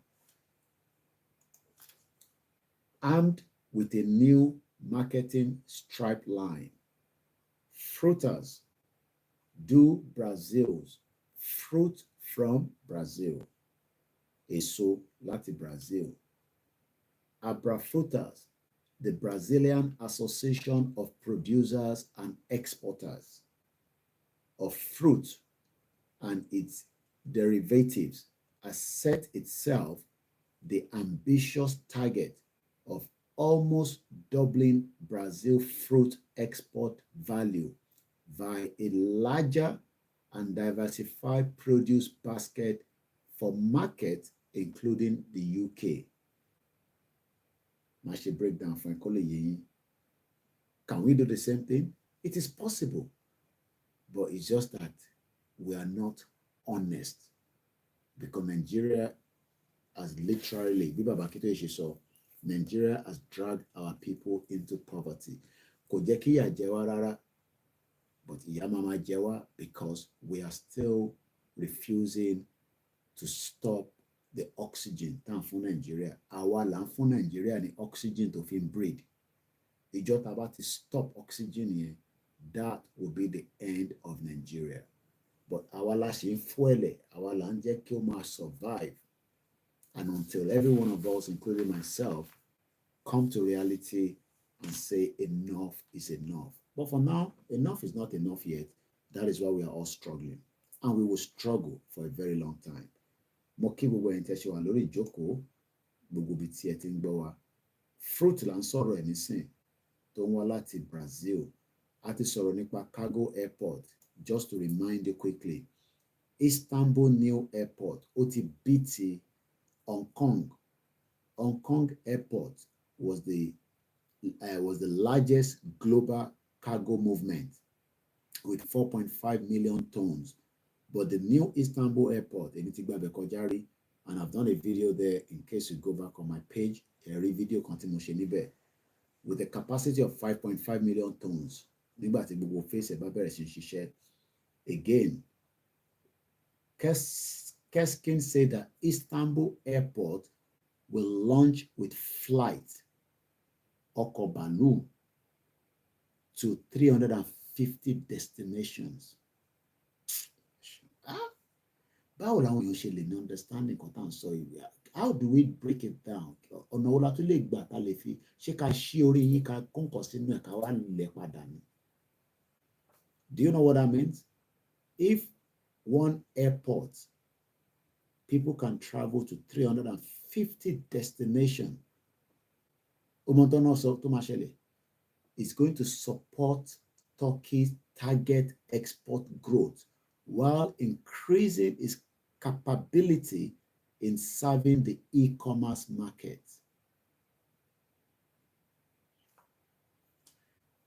I don't think you understand what I'm saying there. Istanbul airport, you can travel to 350 destinations around the world from there. Do you think that we can get to that level in Nigeria within the next 60 years? Nígbà airport kan tẹ́ ṣiṣẹ́ lẹ́kìtì, it's all lies. They just create project and project and project that they know that it is lies. Ogun State now share the same thing. We will see the end of it. I hope it completes it. Thank you so much. This is my 1, 2, 3. I hope that Abiodun complete full operational of the cargo airport as he promised. The rhetorics of the politicians are just too much. It's all about the rhetorics. Lies upon lies upon lies. And our people believe such lies. And the reason why they believe such lies is because that is the only thing they've been told for a very long time. So they are now seeing people like us as our problem. Our life create a problem. And I'm asking myself, how? How do we want to create the problem? No problem anyway. Baba Kito is of there's another noble goal and the noble path, which is Yoruba nation. Oh, if you run an election for 4 years, election tiny, election kefibon parayin, she won't fibon parayin in Europe, but fish election ke lo sagun sirayin torí pé fẹ́ ṣe politics. Ẹlòmíì ti wọnú oríṣiríṣi ẹgbẹ́ oríṣiríṣi tó ló fi ṣe politics. Ẹlòmíì tẹ́ rò pé ní politics nìkan lówó wà. Do you know what people will be making out of Yawa Motosho Laumikaro? Happy weekend to every one of us. Agomara Bolosha and Luni, London. You're 1 hour ahead of us in Nigeria. So ẹlòmíì kọ́ ṣé ẹ mọ̀ pé nígbà tí airport kan lọ sí 350 destination, do you know the amount of people that have to work there? In and outside the airport. And I'll give you an example. Láti kakọ́kọ́ lọ sí hospitality, kò sí airline tí èyí tó tẹ̀ fún ẹ lóúnjẹ lọ́fẹ̀ẹ́ ó máa rán èmi àwọn airline kan wà ó máa rán oúnjẹ lórí flight mi. Ó máa rán oúnjẹ lórí ẹ̀mí. Àwọn yẹn dàbí mòlú ẹ̀. Àwọn kan dẹ̀ wà ó máa jẹun lórí ẹ̀ ó ti sanwó oúnjẹ. Now, ìjọ mọ̀ pé mo ṣiṣẹ́ níbi kan tó ti ń ṣe bread ní some years back. Ìgbà tí bá wo CV mi ni màá lè sọdún náà. Bread ló máa ń ṣe níbẹ̀. Bread, pastry, cakes, big, massive industry. Ó wà ní organization rather. Ó wà ní side ibi central line ní máa wọ̀ láti lọ síbẹ̀. Máa ń bọ́lẹ̀ ní mo dẹ̀ rántí I think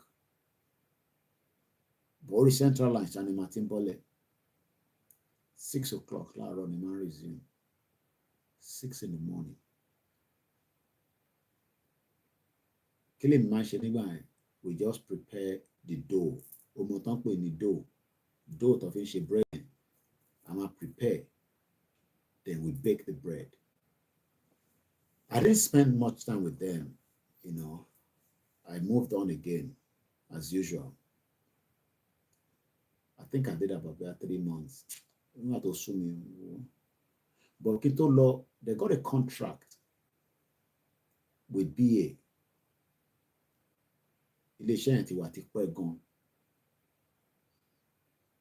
So they got a contract with British Airways.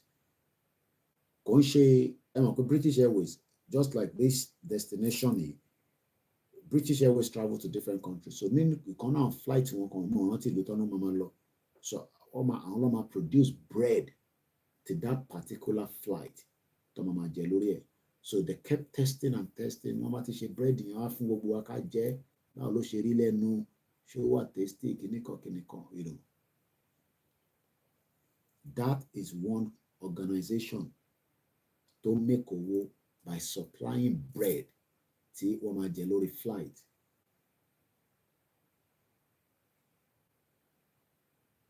So the job prospect will be there for, I'm sure Tibashi lost on the website won't be actually my say, because there's demand and there's a need. There's demand in Yoruba for so many things. We need a lot of things from Nigeria if it was a working country. Okay, I just to find another example. I love practical, and I use my house for that practical. And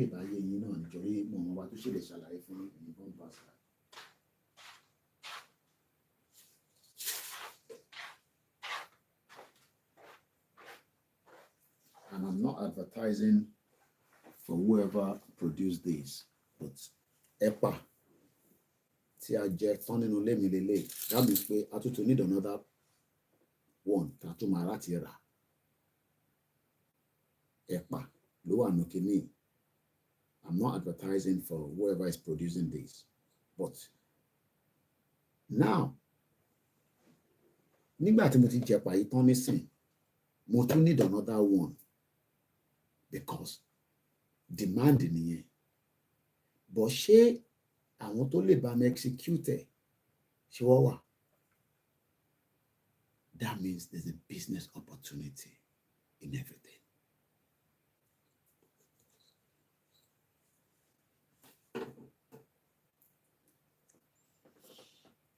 And some of you don't understand why we get so hungry.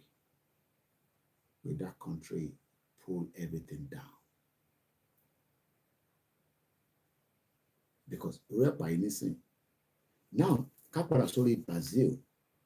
Sheffield pé mi tí mo jẹ mango yẹn tí mo like it. Tí bá padà dé store tí mo ti rà. Tí mo ní, I want to buy mango. Kó wá sọ fún mi pé kò sí. Màá máa bèrè pé why? One because supplier tó ń supply ẹ̀ wá kò supply ẹ̀ débi tí ó máa dé ní store. But àwọn Brazil wá ní no, àwọn ò ní ṣe bẹ́ẹ̀. Mr. Koiki, we will make sure that you are able to purchase your mango anytime you go to the store, as long as there is no hiccup in the sea. Bí ọmọ nothing be one, bí ọrí plane ni, I don't know. And let's read a little bit further.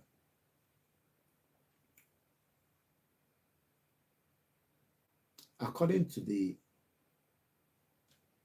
Produce Business UK, speaks exclusively to Luis Roberto Barcelo, president of the group that was founded just 2 years ago, to find out the significance of the UK buyers.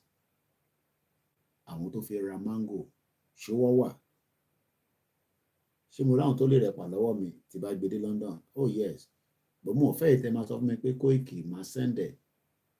Tip number one, mo lè trace ibi tí ẹ ti ṣe ẹ̀pà yìí nísìn, mo lè trace ẹlú ẹ̀kan jẹ́ ni tiwantiwa. Tàbá padà ní pé ibì kan lọ ti ṣe nísìn, tí bá ní kọ́ lọ síbẹ̀ nísìn, I'm sure pé ẹni kọ́ lè label money, I don't know. Ṣó wà traceable? Ṣé mo lè jẹ̀pà ìtàn nísìn kí inú ro mi kí wọ́n trace ẹ̀ padà sí láti rà? Àbíkọ́ débẹ̀ kọ́ sọ pé company yẹn gan exist, àbíkọ́ tẹ̀ sọ pé wọ́n ní data àwọn tó tà.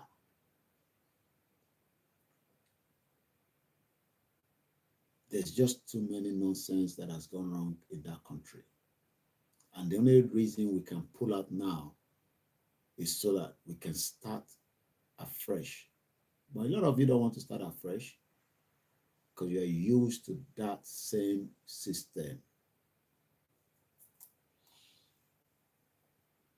Brazil is one of the world's biggest fruit growers. Brazil is one of the world's biggest fruit growers. Wọ́n jẹ́ lára ìkan gbòógì tó ń ṣe nǹkan àgbẹ̀. Fáyẹmí ní ká padà sí farm ká lè produce rice. Ṣáwọn create enabling environment. Ṣé títì wà tá bá gbin rice yẹn tán? Ṣé a ní títì tá fi lè move rice yẹn kúrò nínú farm wá sínú ìgboro tá fi máa fẹ́yìn tá fi máa export ẹ̀? Wọ́n mọ̀ pé rọ́lọ́pàá ṣáwọn tó ṣe títì lọ ní ká lọ máa ṣe farming. Òkè táwa bá lọ ṣe farming ṣáwọn bá wa ṣe títì tá máa fi mọ owó máyégún lánàá bí ṣe sọ. Trailer kan tẹ bá rí inch tó fi wọnú ilẹ̀ deep yẹn is more than 8 foot. Bó ṣe ṣe wọnú ẹ̀ kò yé mi mud wá wà ní gbogbo ààrẹ ọlọ́run mọ bó ṣe máa pull it out. Wọ́n náà ti wà àwọn drivers yẹn náà ti wà níbẹ̀ for 7 days lójú títì. So these are not serious politicians. Kaimani gbogbo wọn. Wọ́n kò take advantage pé everybody wanted to go back to democracy after the military era. So they took advantage. Gbogbo wọn dé ní 1999. Wọ́n bára wọn jà níbi Ọbásanjọ́ bá Tinubu jà kò fún láyè lẹ́kọ̀ọ́. Àwọn ọmọ Lagos bá like Tinubu rẹpẹtẹ. Ilé ìṣe tiẹ̀, ọ̀hún ṣe tiẹ̀. Eventually it's all lies. 23 years down the line after democracy, you ask yourself, what has been the changes to human capacity, human productivity? What has been the changes? Nothing. I mean, probably maybe 1 or 2 changes there and there, but in a large scale, kò síjọ́ tó bá lọ Nàìjíríà fáwa o táwa bá dé a máa ń wonder pé ṣé nǹkan kan ò change nílùú yìí ni. Bọ̀fẹ́ni tó wà nílé ẹ̀yin máa rí pé yes, okay, bí a changes díẹ̀ wà, but not in a rapid growth. So let's go back again. Brazil is one of the world's biggest. We have just about an hour. October DBA 6, we end the program. So we have probably just 20 minutes. Brazil is one of the world's biggest fruit growers. Yet, we export less than 39% of our production, with the exemption of melons, which is more like 50 to 60%. Explain Basilo. Àwọn tó ń bínú pé àwọn jẹ́ lára àwọn gbòógì growers, but àwọn fúnra wọn gan wọ́n push ọjà wọn síta. Àwọn ọ̀tẹ̀ tí ṣe ìta máa jẹ, because the reason táwọn èèyàn ṣe ń sọ pé bí ń pa wá ibi pa ni pé that means we are not yet food sufficient in Nigeria. Nigeria is not food sufficient because we don't have enough to feed ourselves. Talk less of export. So it's export in Nigeria until Nigerians also can eat 3 square meal and we have food sufficient, food security. Kí ló dé tá ṣe ní food security? Ìyẹn làwọn terrorists don't penetrate wa tó ń pè wọ́n ní Fulani herders. Until we are able to first have food sufficient and food security, if you don't have that, then the country is dead. According to the founding partner and the director of Brazil's leading melon supplier, Agricola Famosa, and the chairman of KOAS, the Brazilian Melon Exporter Association, Brazil is very good at producing, but not as good as trading, except for products like melons, grain, and soya beans. The average producer is more concerned with internal affairs than external markets. Kí ló ń pè ní internal? Internal ni tí wọ́n máa tà sínú ilé within àwa ara wa. Ó yá ìyàwó mi gbọ́ owó, ẹ bá lọ rẹ̀ wá wá, ká jẹ. Òkè tẹ́yìn bá ti jẹ wà tẹ́wọ̀, okay, ó yẹ kẹ́ lè export it because àwa táwa ń ta náà fi jẹ wá. Good morning, Mr. Sean Lawal. Àlàáfíà ni mo wà. Samuel from Nigeria, Lagos, Maryland. Báwo ni Maryland? Maryland, wow. Ọ̀nà kẹjà kan nìyẹn. Ọlọ́run bá wà pẹ̀lú gbogbo yín. Brazil. Now let's talk with figures. Mo sọ fún yín pé platform yìí, màá máa sọ àwọn nǹkan tó yẹ pé tó bá rán àwọn politicians ẹ̀ ìwọ ló mọ tó fẹ́ ṣe fún wọn. They are wicked. Ìyẹn náà làwọn náà ṣe ń rìn lásán. Wọ́n ní thugs, wọ́n ní military, wọ́n ní soldiers, so that wọ́n mọ̀ pé ìjọ kan máa dé irú àwọn ọba ìtẹ́ bá ń gbọ́ tó bá rí politicians ẹ̀ èmi mọ́ tó lè ṣe fún wọn, but tó bá ń wò wọ́n báyìí pé that's why they don't move alone, because they are wicked. Brazil currently exports to the tune of $6 million, almost 4.2 million pounds of fruit a year.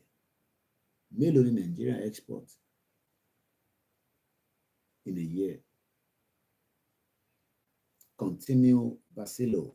Our target is to reach $1 billion.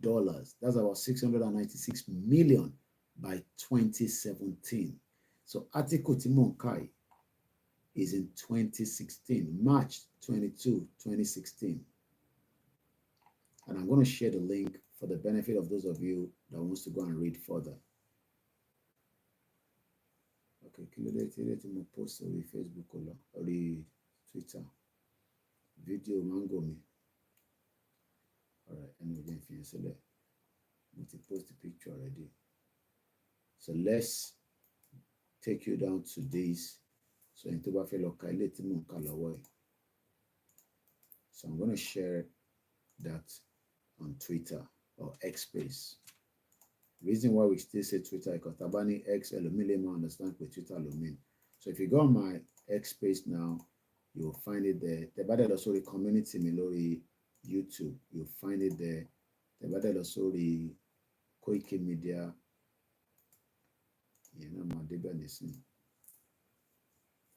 So are you farmers?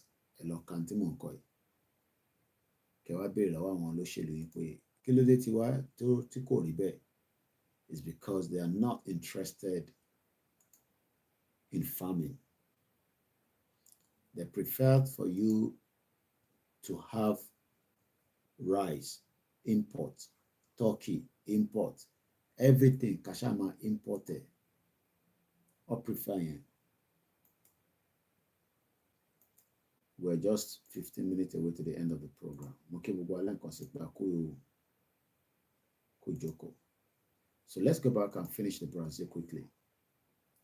So, one by 2017, target and one can reach 1 billion. That is 6 million. The plan, this is not the plan. Yoruba nation, oh, it's all about planning. It's all about, I could be sleeping, eating 2 hours, more is something. At to move dear Kuro Kinto to Genesis, I'm sure it must be on to bear a program. Elomia to share it will not any low. I'm a fisher our locum, I'm a fisher our education.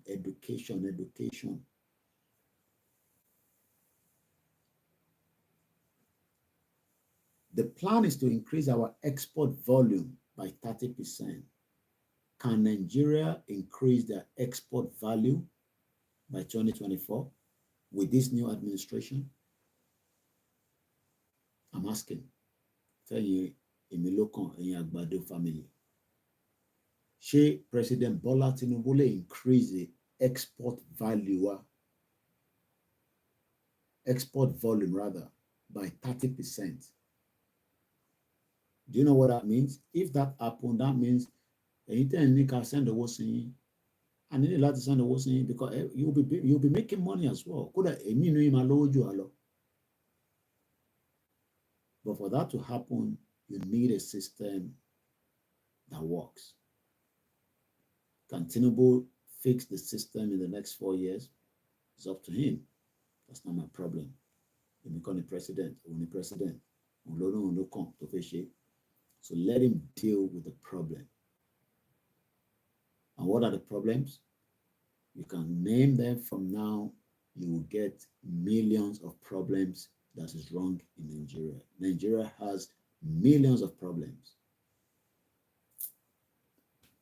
It will take decades and decades to even solve one problem in your street. Street allows someone to solve the problem in your street.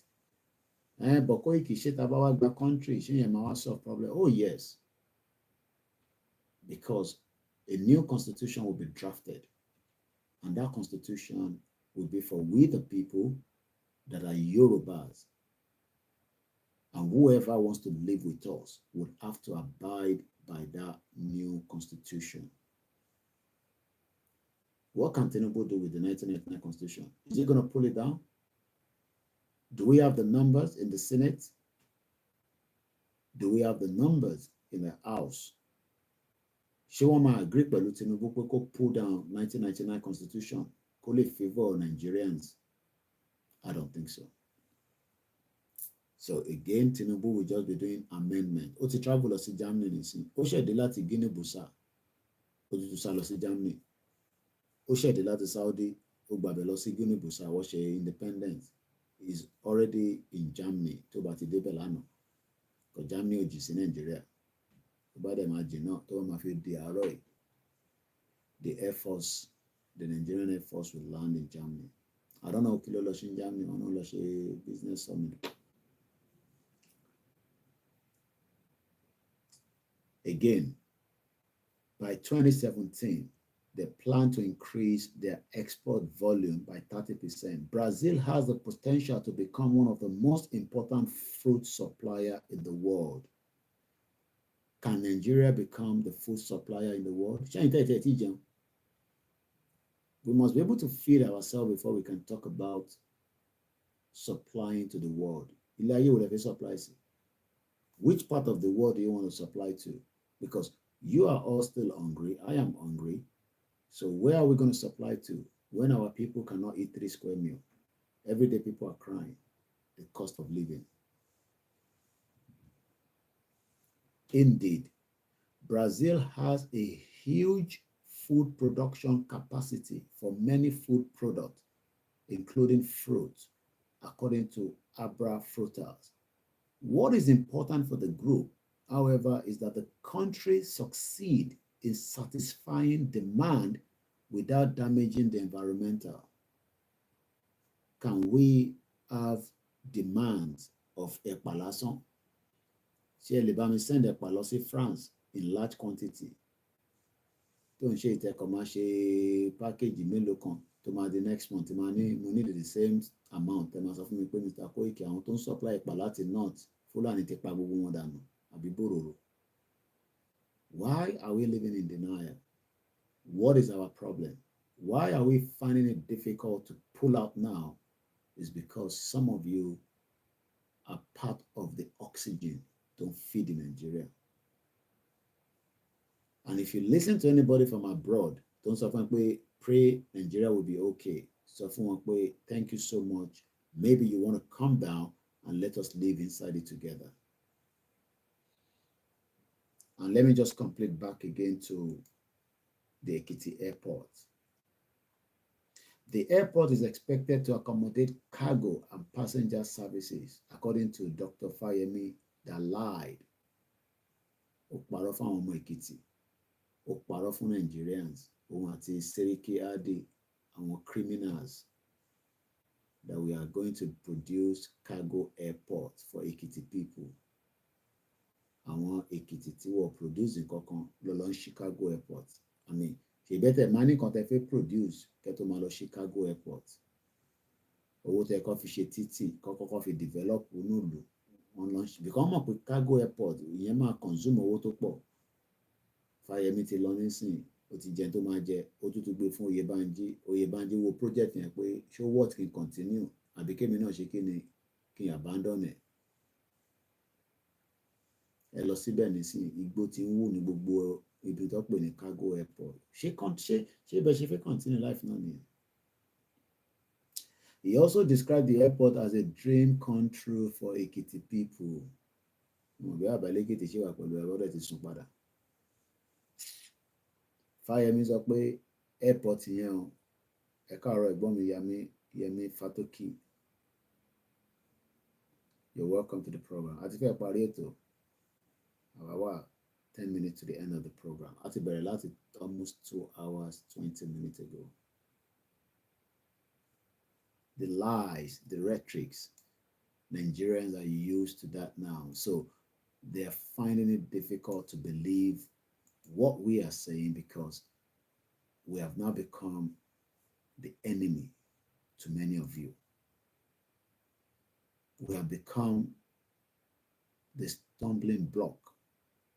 And just to remind you again that the UK tuition fee from overseas students around the world as at 2021-2022 is worth 9.7 billion.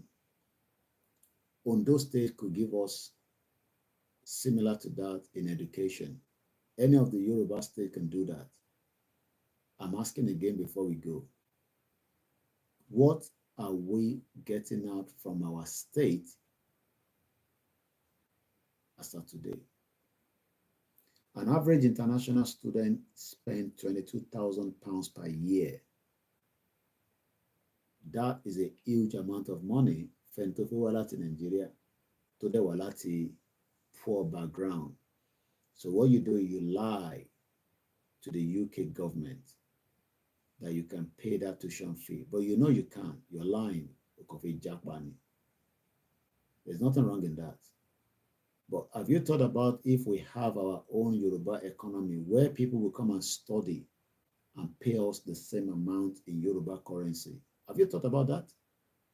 Oh, KOIKIMEDIA unnecessary charge keep not japa kajo in UK. No problem. You watch out today, Shamalo rape you. Just stay calm. 25 years I've lived in this country. I am still remaining calm if I want to live in this country more. You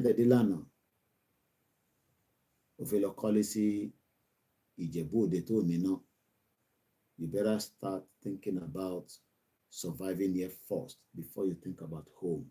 We thought about home 25 years ago. I don't care about whatever locally if it could develop within the next 30-40 years, fund àwọn kan tí wọ́n máa gbé níbẹ̀ táwọn máa ní kí n send owó not send owó this wa. Tí bá tẹ̀ máa share anything, máa ṣe máa lọ rent. But I understand some of you at home. Rent yẹn ti fẹ́ pa yín because kò sí proper housing facility fún yín. Ilé face my face yẹn ó ti swear. One wá diaspora tó máa bẹ́ẹ̀ fọ́ǹdì ilé tó ralẹ̀ sọ́nà ibi tí kò lè develop. Most of you are living in places that are not developed. You know that now. Olówó kan láàrin olóṣì. Àwọn èèyàn wá ń wọ̀ pé ta ló kó débẹ̀ wọ́n ní bàbá lágbájá ni bàbá Londona. Bàbá Londona tẹ kúrò London ẹ lọ jókòó sínú abúlé. Ṣé inú abúlé lẹ́yìn gbé ní London? Àwọn èèyàn wá rò pé èèyàn gidi dé wọ́n tún máa wá sàsín wọ́n ní mọ̀ pé ẹ̀yin kan lọ struggle ní láti abroad. That is what poverty can do. That is why there's crime against many of us. Lọ́kọ̀ọ́lé kan sí Ìjẹ̀bú-Òde ṣe Ìjẹ̀bú-Òde kọ́ Ìjẹ̀bú-Òde ni Ìjẹ̀bú-Òde tí kò iná lè má dádúgbò yẹn for the next 40 years. Mo kí ìyá mi grandma Comfort Ológunjà mo ti kí yín lẹ́ẹ̀kan kẹ́ tó darapọ̀ mọ́ wa. Wọ́n ní they are all thieves. Why cargo airport? Ṣé cargo airport ló wà important sí Fáyẹmí? Fáyẹmí ti ṣe tiẹ̀ nísìnyí ti lọ. Big man. Ó ti chop up gan. Àwọn ọmọ Èkìtì nísìn láàárọ̀ nísìn tó wá jí báyìí láago 7 tí bá pa àwọn boys mi nísìn pé kó bá mi ṣe live video Èkìtì láàárọ̀ ìkẹ́kọ̀ọ́ wo bó ṣe rí ẹ máa sunkún ni. Police station kò ṣiṣẹ́, hospital kò ṣiṣẹ́, ọwọ́ dẹ̀ náà kọ́ Èkìtì airport, and that airport is not working.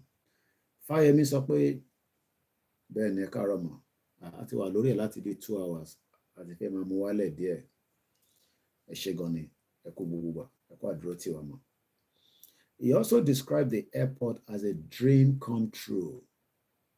Dr. Fáyẹmí sọ ní kí n sọ fún pé Èkìtì airport yẹn is a dream come true fún gbogbo èèyàn ọmọ Èkìtì àtàwọn ọmọ Nigerians. Saying the facility will boost the social economic growth and development of the state.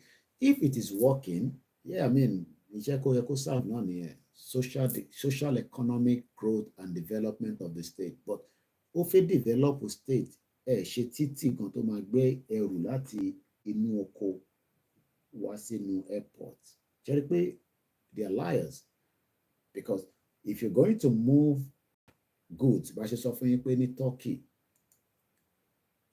jẹ́ kó yé wa pé àwọn máa beat Hong Kong airport by 500,000, if not even 500, almost 1 million extra ton, because wọ́n jẹ́ kó yé wa pé currently the largest global cargo movement is in Hong Kong airport with a volume slightly more than 4.5 million tons. The Istanbul new airport will have a capacity of 5.5 million tons by the time tí gbogbo phase yẹn bá ṣiṣẹ́.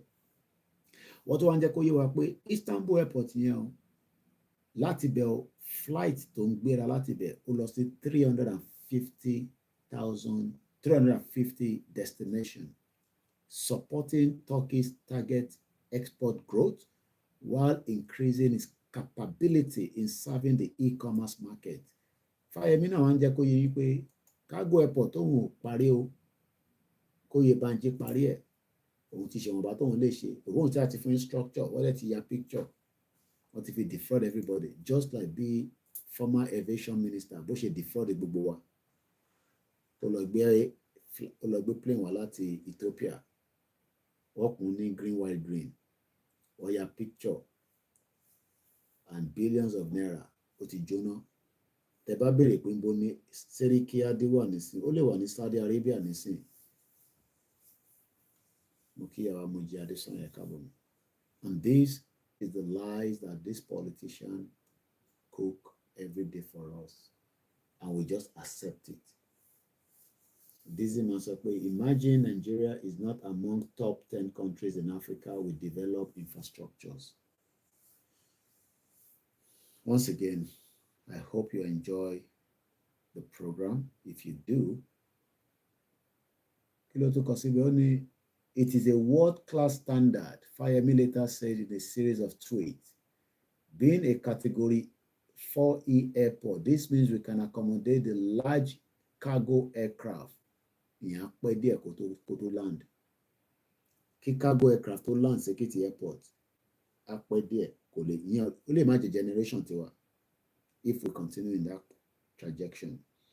The cargo apron of 155 meter by 128 can conveniently accommodate 2 747 by 400. The passenger apron 137 is all rhetorics. Now, however, Sahara Reporter gathered that the multi-billion naira airport had yet to begin operation a year after as several mini projects had not been completed at the facility. Mini project, one of them is the passenger terminal building. Also, the interior part, which includes office, a passenger lounge, and some part of the floor has not been plastered. And people need jobs. It's all lies. The runway and the adjoining road linking the airport to the express connecting the state capital has also not been. I mean, imagine they are building an airport. Kò dẹ̀ sí títì tó máa gbéyàn dé inú airport yẹn. Ó dàbí pé mo fẹ́ lọ sí Heathrow láàárọ̀ yìí nísìn. Kí mọ́tò má dẹ̀ lè dé Heathrow. Ṣé rí pé ṣe rí pé á jẹ́ pé UK government orí wọn ti gbálẹ̀ nìyẹn. This is what is even the condition of the rundown Fayemi hospital? So what they've done is, nígbà tó ń ṣe project yẹn náà ọmọ Èkìtì náà máa dùn pé àwa náà ti ní airport, wọn ò ní mọ̀ pé irọ́ ni o, wọn kàn fi kówó jẹ ni. So lies. Dàpọ̀ Abíọ́dún náà ti ń ṣe tiẹ̀ lọ́ba nísìnyí. I pray pé òun ṣe tiẹ̀ tán, because òun náà sọ pé òun náà fẹ́ build the cargo airport. But so far gbogbo àti bá rí Dàpọ̀ Abíọ́dún tó bá ń ṣomú kan máa rí plane tó ń land tó ń take off wọ́n ṣó wà ní building. Kò dẹ̀ sí website kankan tí mo lè check pé ṣé wọ́n ti ń ṣiṣẹ́ lé lórí. It's all lies. The air traffic control, which is one of the most important facilities in an airport, is even yet to be completed at Ekiti Airport. The primary purpose of ATC worldwide is to prevent collusion, organize and expedite the flow of air traffic and provide information and other support for pilots. The facility is responsible for the active runway surface, air control, clear air traffic, takeoff, landing, ensuring that the prescribed runway separation will exist at all times. A source in October 2022 informed Sahara reporter that Dr. Fayemi deceived Ekiti people by bribing the Nigerian Air Force to release his fighter jet, which could land anywhere by design. Did you hear that? So what lọ gbé fighter jet ó land síbẹ̀ láti deceive àwọn èèyàn pé ó ti ń ṣiṣẹ́ káàbọ̀ ẹ̀dẹ̀ àwọn ọba náà máa dá. Ẹ̀rọ àwọn ọba náà máa dé agbádá, wọ́n á mú ṣèkò rẹ̀, wọ́n lọ, àti ní airport o, but it's all lies. 419 country. Ẹ̀rẹ̀gbọ́n tó ní Nigeria is a scam. Àpárọ̀. Tàbádẹ́ sọ pé wèrè country, àwọn kan máa ní Koiki stop calling Nigeria wèrè country. A source in October 2022 informed Sahara reporter that Dr. Fayemi, the former Ekiti state governor, deceived Ekiti people by bribing the Nigerian Air Force to release his fighter jet, which could land anywhere by design. Nothing has been completed at the airport, only the runway was rushed so that the fighter jet could land there. No plane can land there for now, except for the likes of military jet, which can land anywhere by design. You have a comfort to look, you are big time fraudsters. Wasiu Taiwo, good morning. These are the kind of politicians that we have. Ṣé thinking bí bàbá Awólọ́wọ̀? No, they are not. No control system yet. He bribed and used the Nigerian Air Force to deceive the public that he completed the airport and a military aircraft was deployed, flown by an Ekiti indigene. Or to camouflage àwọn èèyàn. Pilot tó ń gbé aircraft yìí wá. People will probably not know that the aircraft here can land anywhere. Balloon to land. But now Sarah is the reason why the military aircraft landed there because one thing if you land is it. But only proper aircraft can land to the airport here. And these are politicians that we love.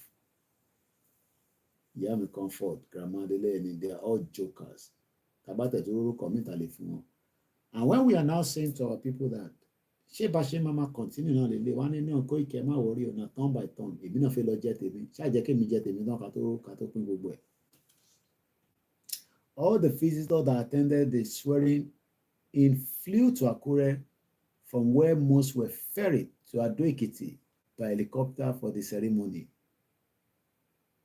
The new governor didn't attend the opening of the airport, and upon being sworn in, he froze all the state accounts. Okay, so only the new governor didn't attend the opening of the airport, and upon being sworn in, he froze all the state accounts. For now, Dr. Fayemi only inaugurated it in his name. Can you imagine? Or to inaugurate it on his name so that another person doesn't take the glory. It is nowhere near completion at all, the source has said. Effort made by Sarah reporter to reach the ex-governor by phone failed as he did not answer his call. He also did not reply to a text message sent to him. Which he might reply, oh, Lenny. He's not going to reply. He's not going to come back to you and say, we are sorry. That project was all camouflage. That is how far we can go this morning. Thank you so much to every single one of you that have joined us. We've talked about education. We've talked about fruits. We've talked about numbers and statistics. We've talked about other airports. We've talked about Brazil. So this is what we've talked about in the last 2 hours, 36 minutes. And as I leave us again this morning, I'll be spending quality time this weekend. I might not probably come out. But like I said, in the new year, there will be more of KOIKIMEDIA team that will be speaking on the Yoruba nation. And I will still be coming out as frequently as I am. But those ones will have date, time that you can watch their program for 30 minutes because it's a little lower, so cost of the data and all that. So I'm working on that modality so that we have a program that runs at least for a good number of hours and weeks. So we see how we can manage all that in the new year. But for now, Mokia Koya Falayan, I'm gonna leave us and I'm gonna go back and rest. Thank you so much. Remember to help us tell somebody about the program. Our job is to deliver it. Your job is to help us share it. Like I said, we're streaming on 2 YouTube channels. You can follow the 2 channels. It's still the same broadcast. You might have 2 different headlines. The reason why we are running the 2 channels now is because we want to make sure that those 2 channels can deliver what we want. We are running 3 Facebook channels, 2 Instagram. We couldn't do the Twitter space. The TikTok has been taken down till next week on the 24th. Hopefully it comes back. If otherwise, doesn't matter. We're also live on the Mixer Loud. So there's no way, allow Baba, good morning to you. So there's no way TMA miss a program me. That is if you are truly following us. And Mr. Koiki, notification, maybe because you've not followed one of the platforms. Imole Muke, I saw later. Alan Conde, good morning. Mr. John Bo Muke, good morning.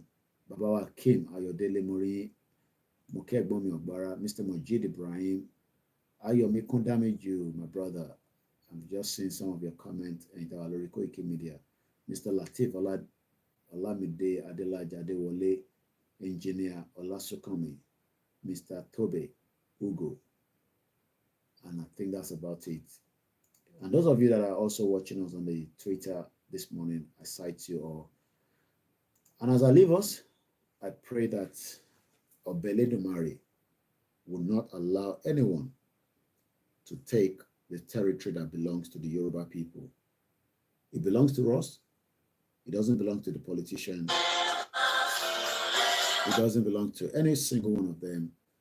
But one thing is, in Jawati, Ani, are we ready to let it come back to us? Or we just want to remain in Nigeria and be crying our head out? Doesn't matter how much you want to pray for Nigeria. Nigeria is dead. And we Yorubas are the one putting the oxygen to keep it alive. Udaro.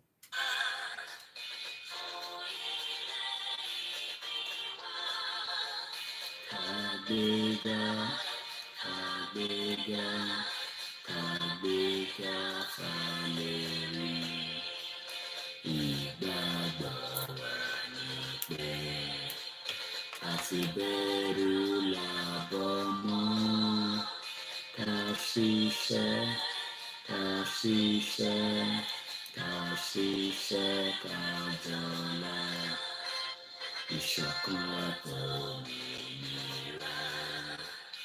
ìkẹjẹ ká máa lépa, tẹ̀síwájú, tọ̀pọ̀ ire, àtòhun tó dára, ọmọ Oòduà dìde, bọ́ sí ipò ẹ̀tọ́ rẹ, ìwọ ni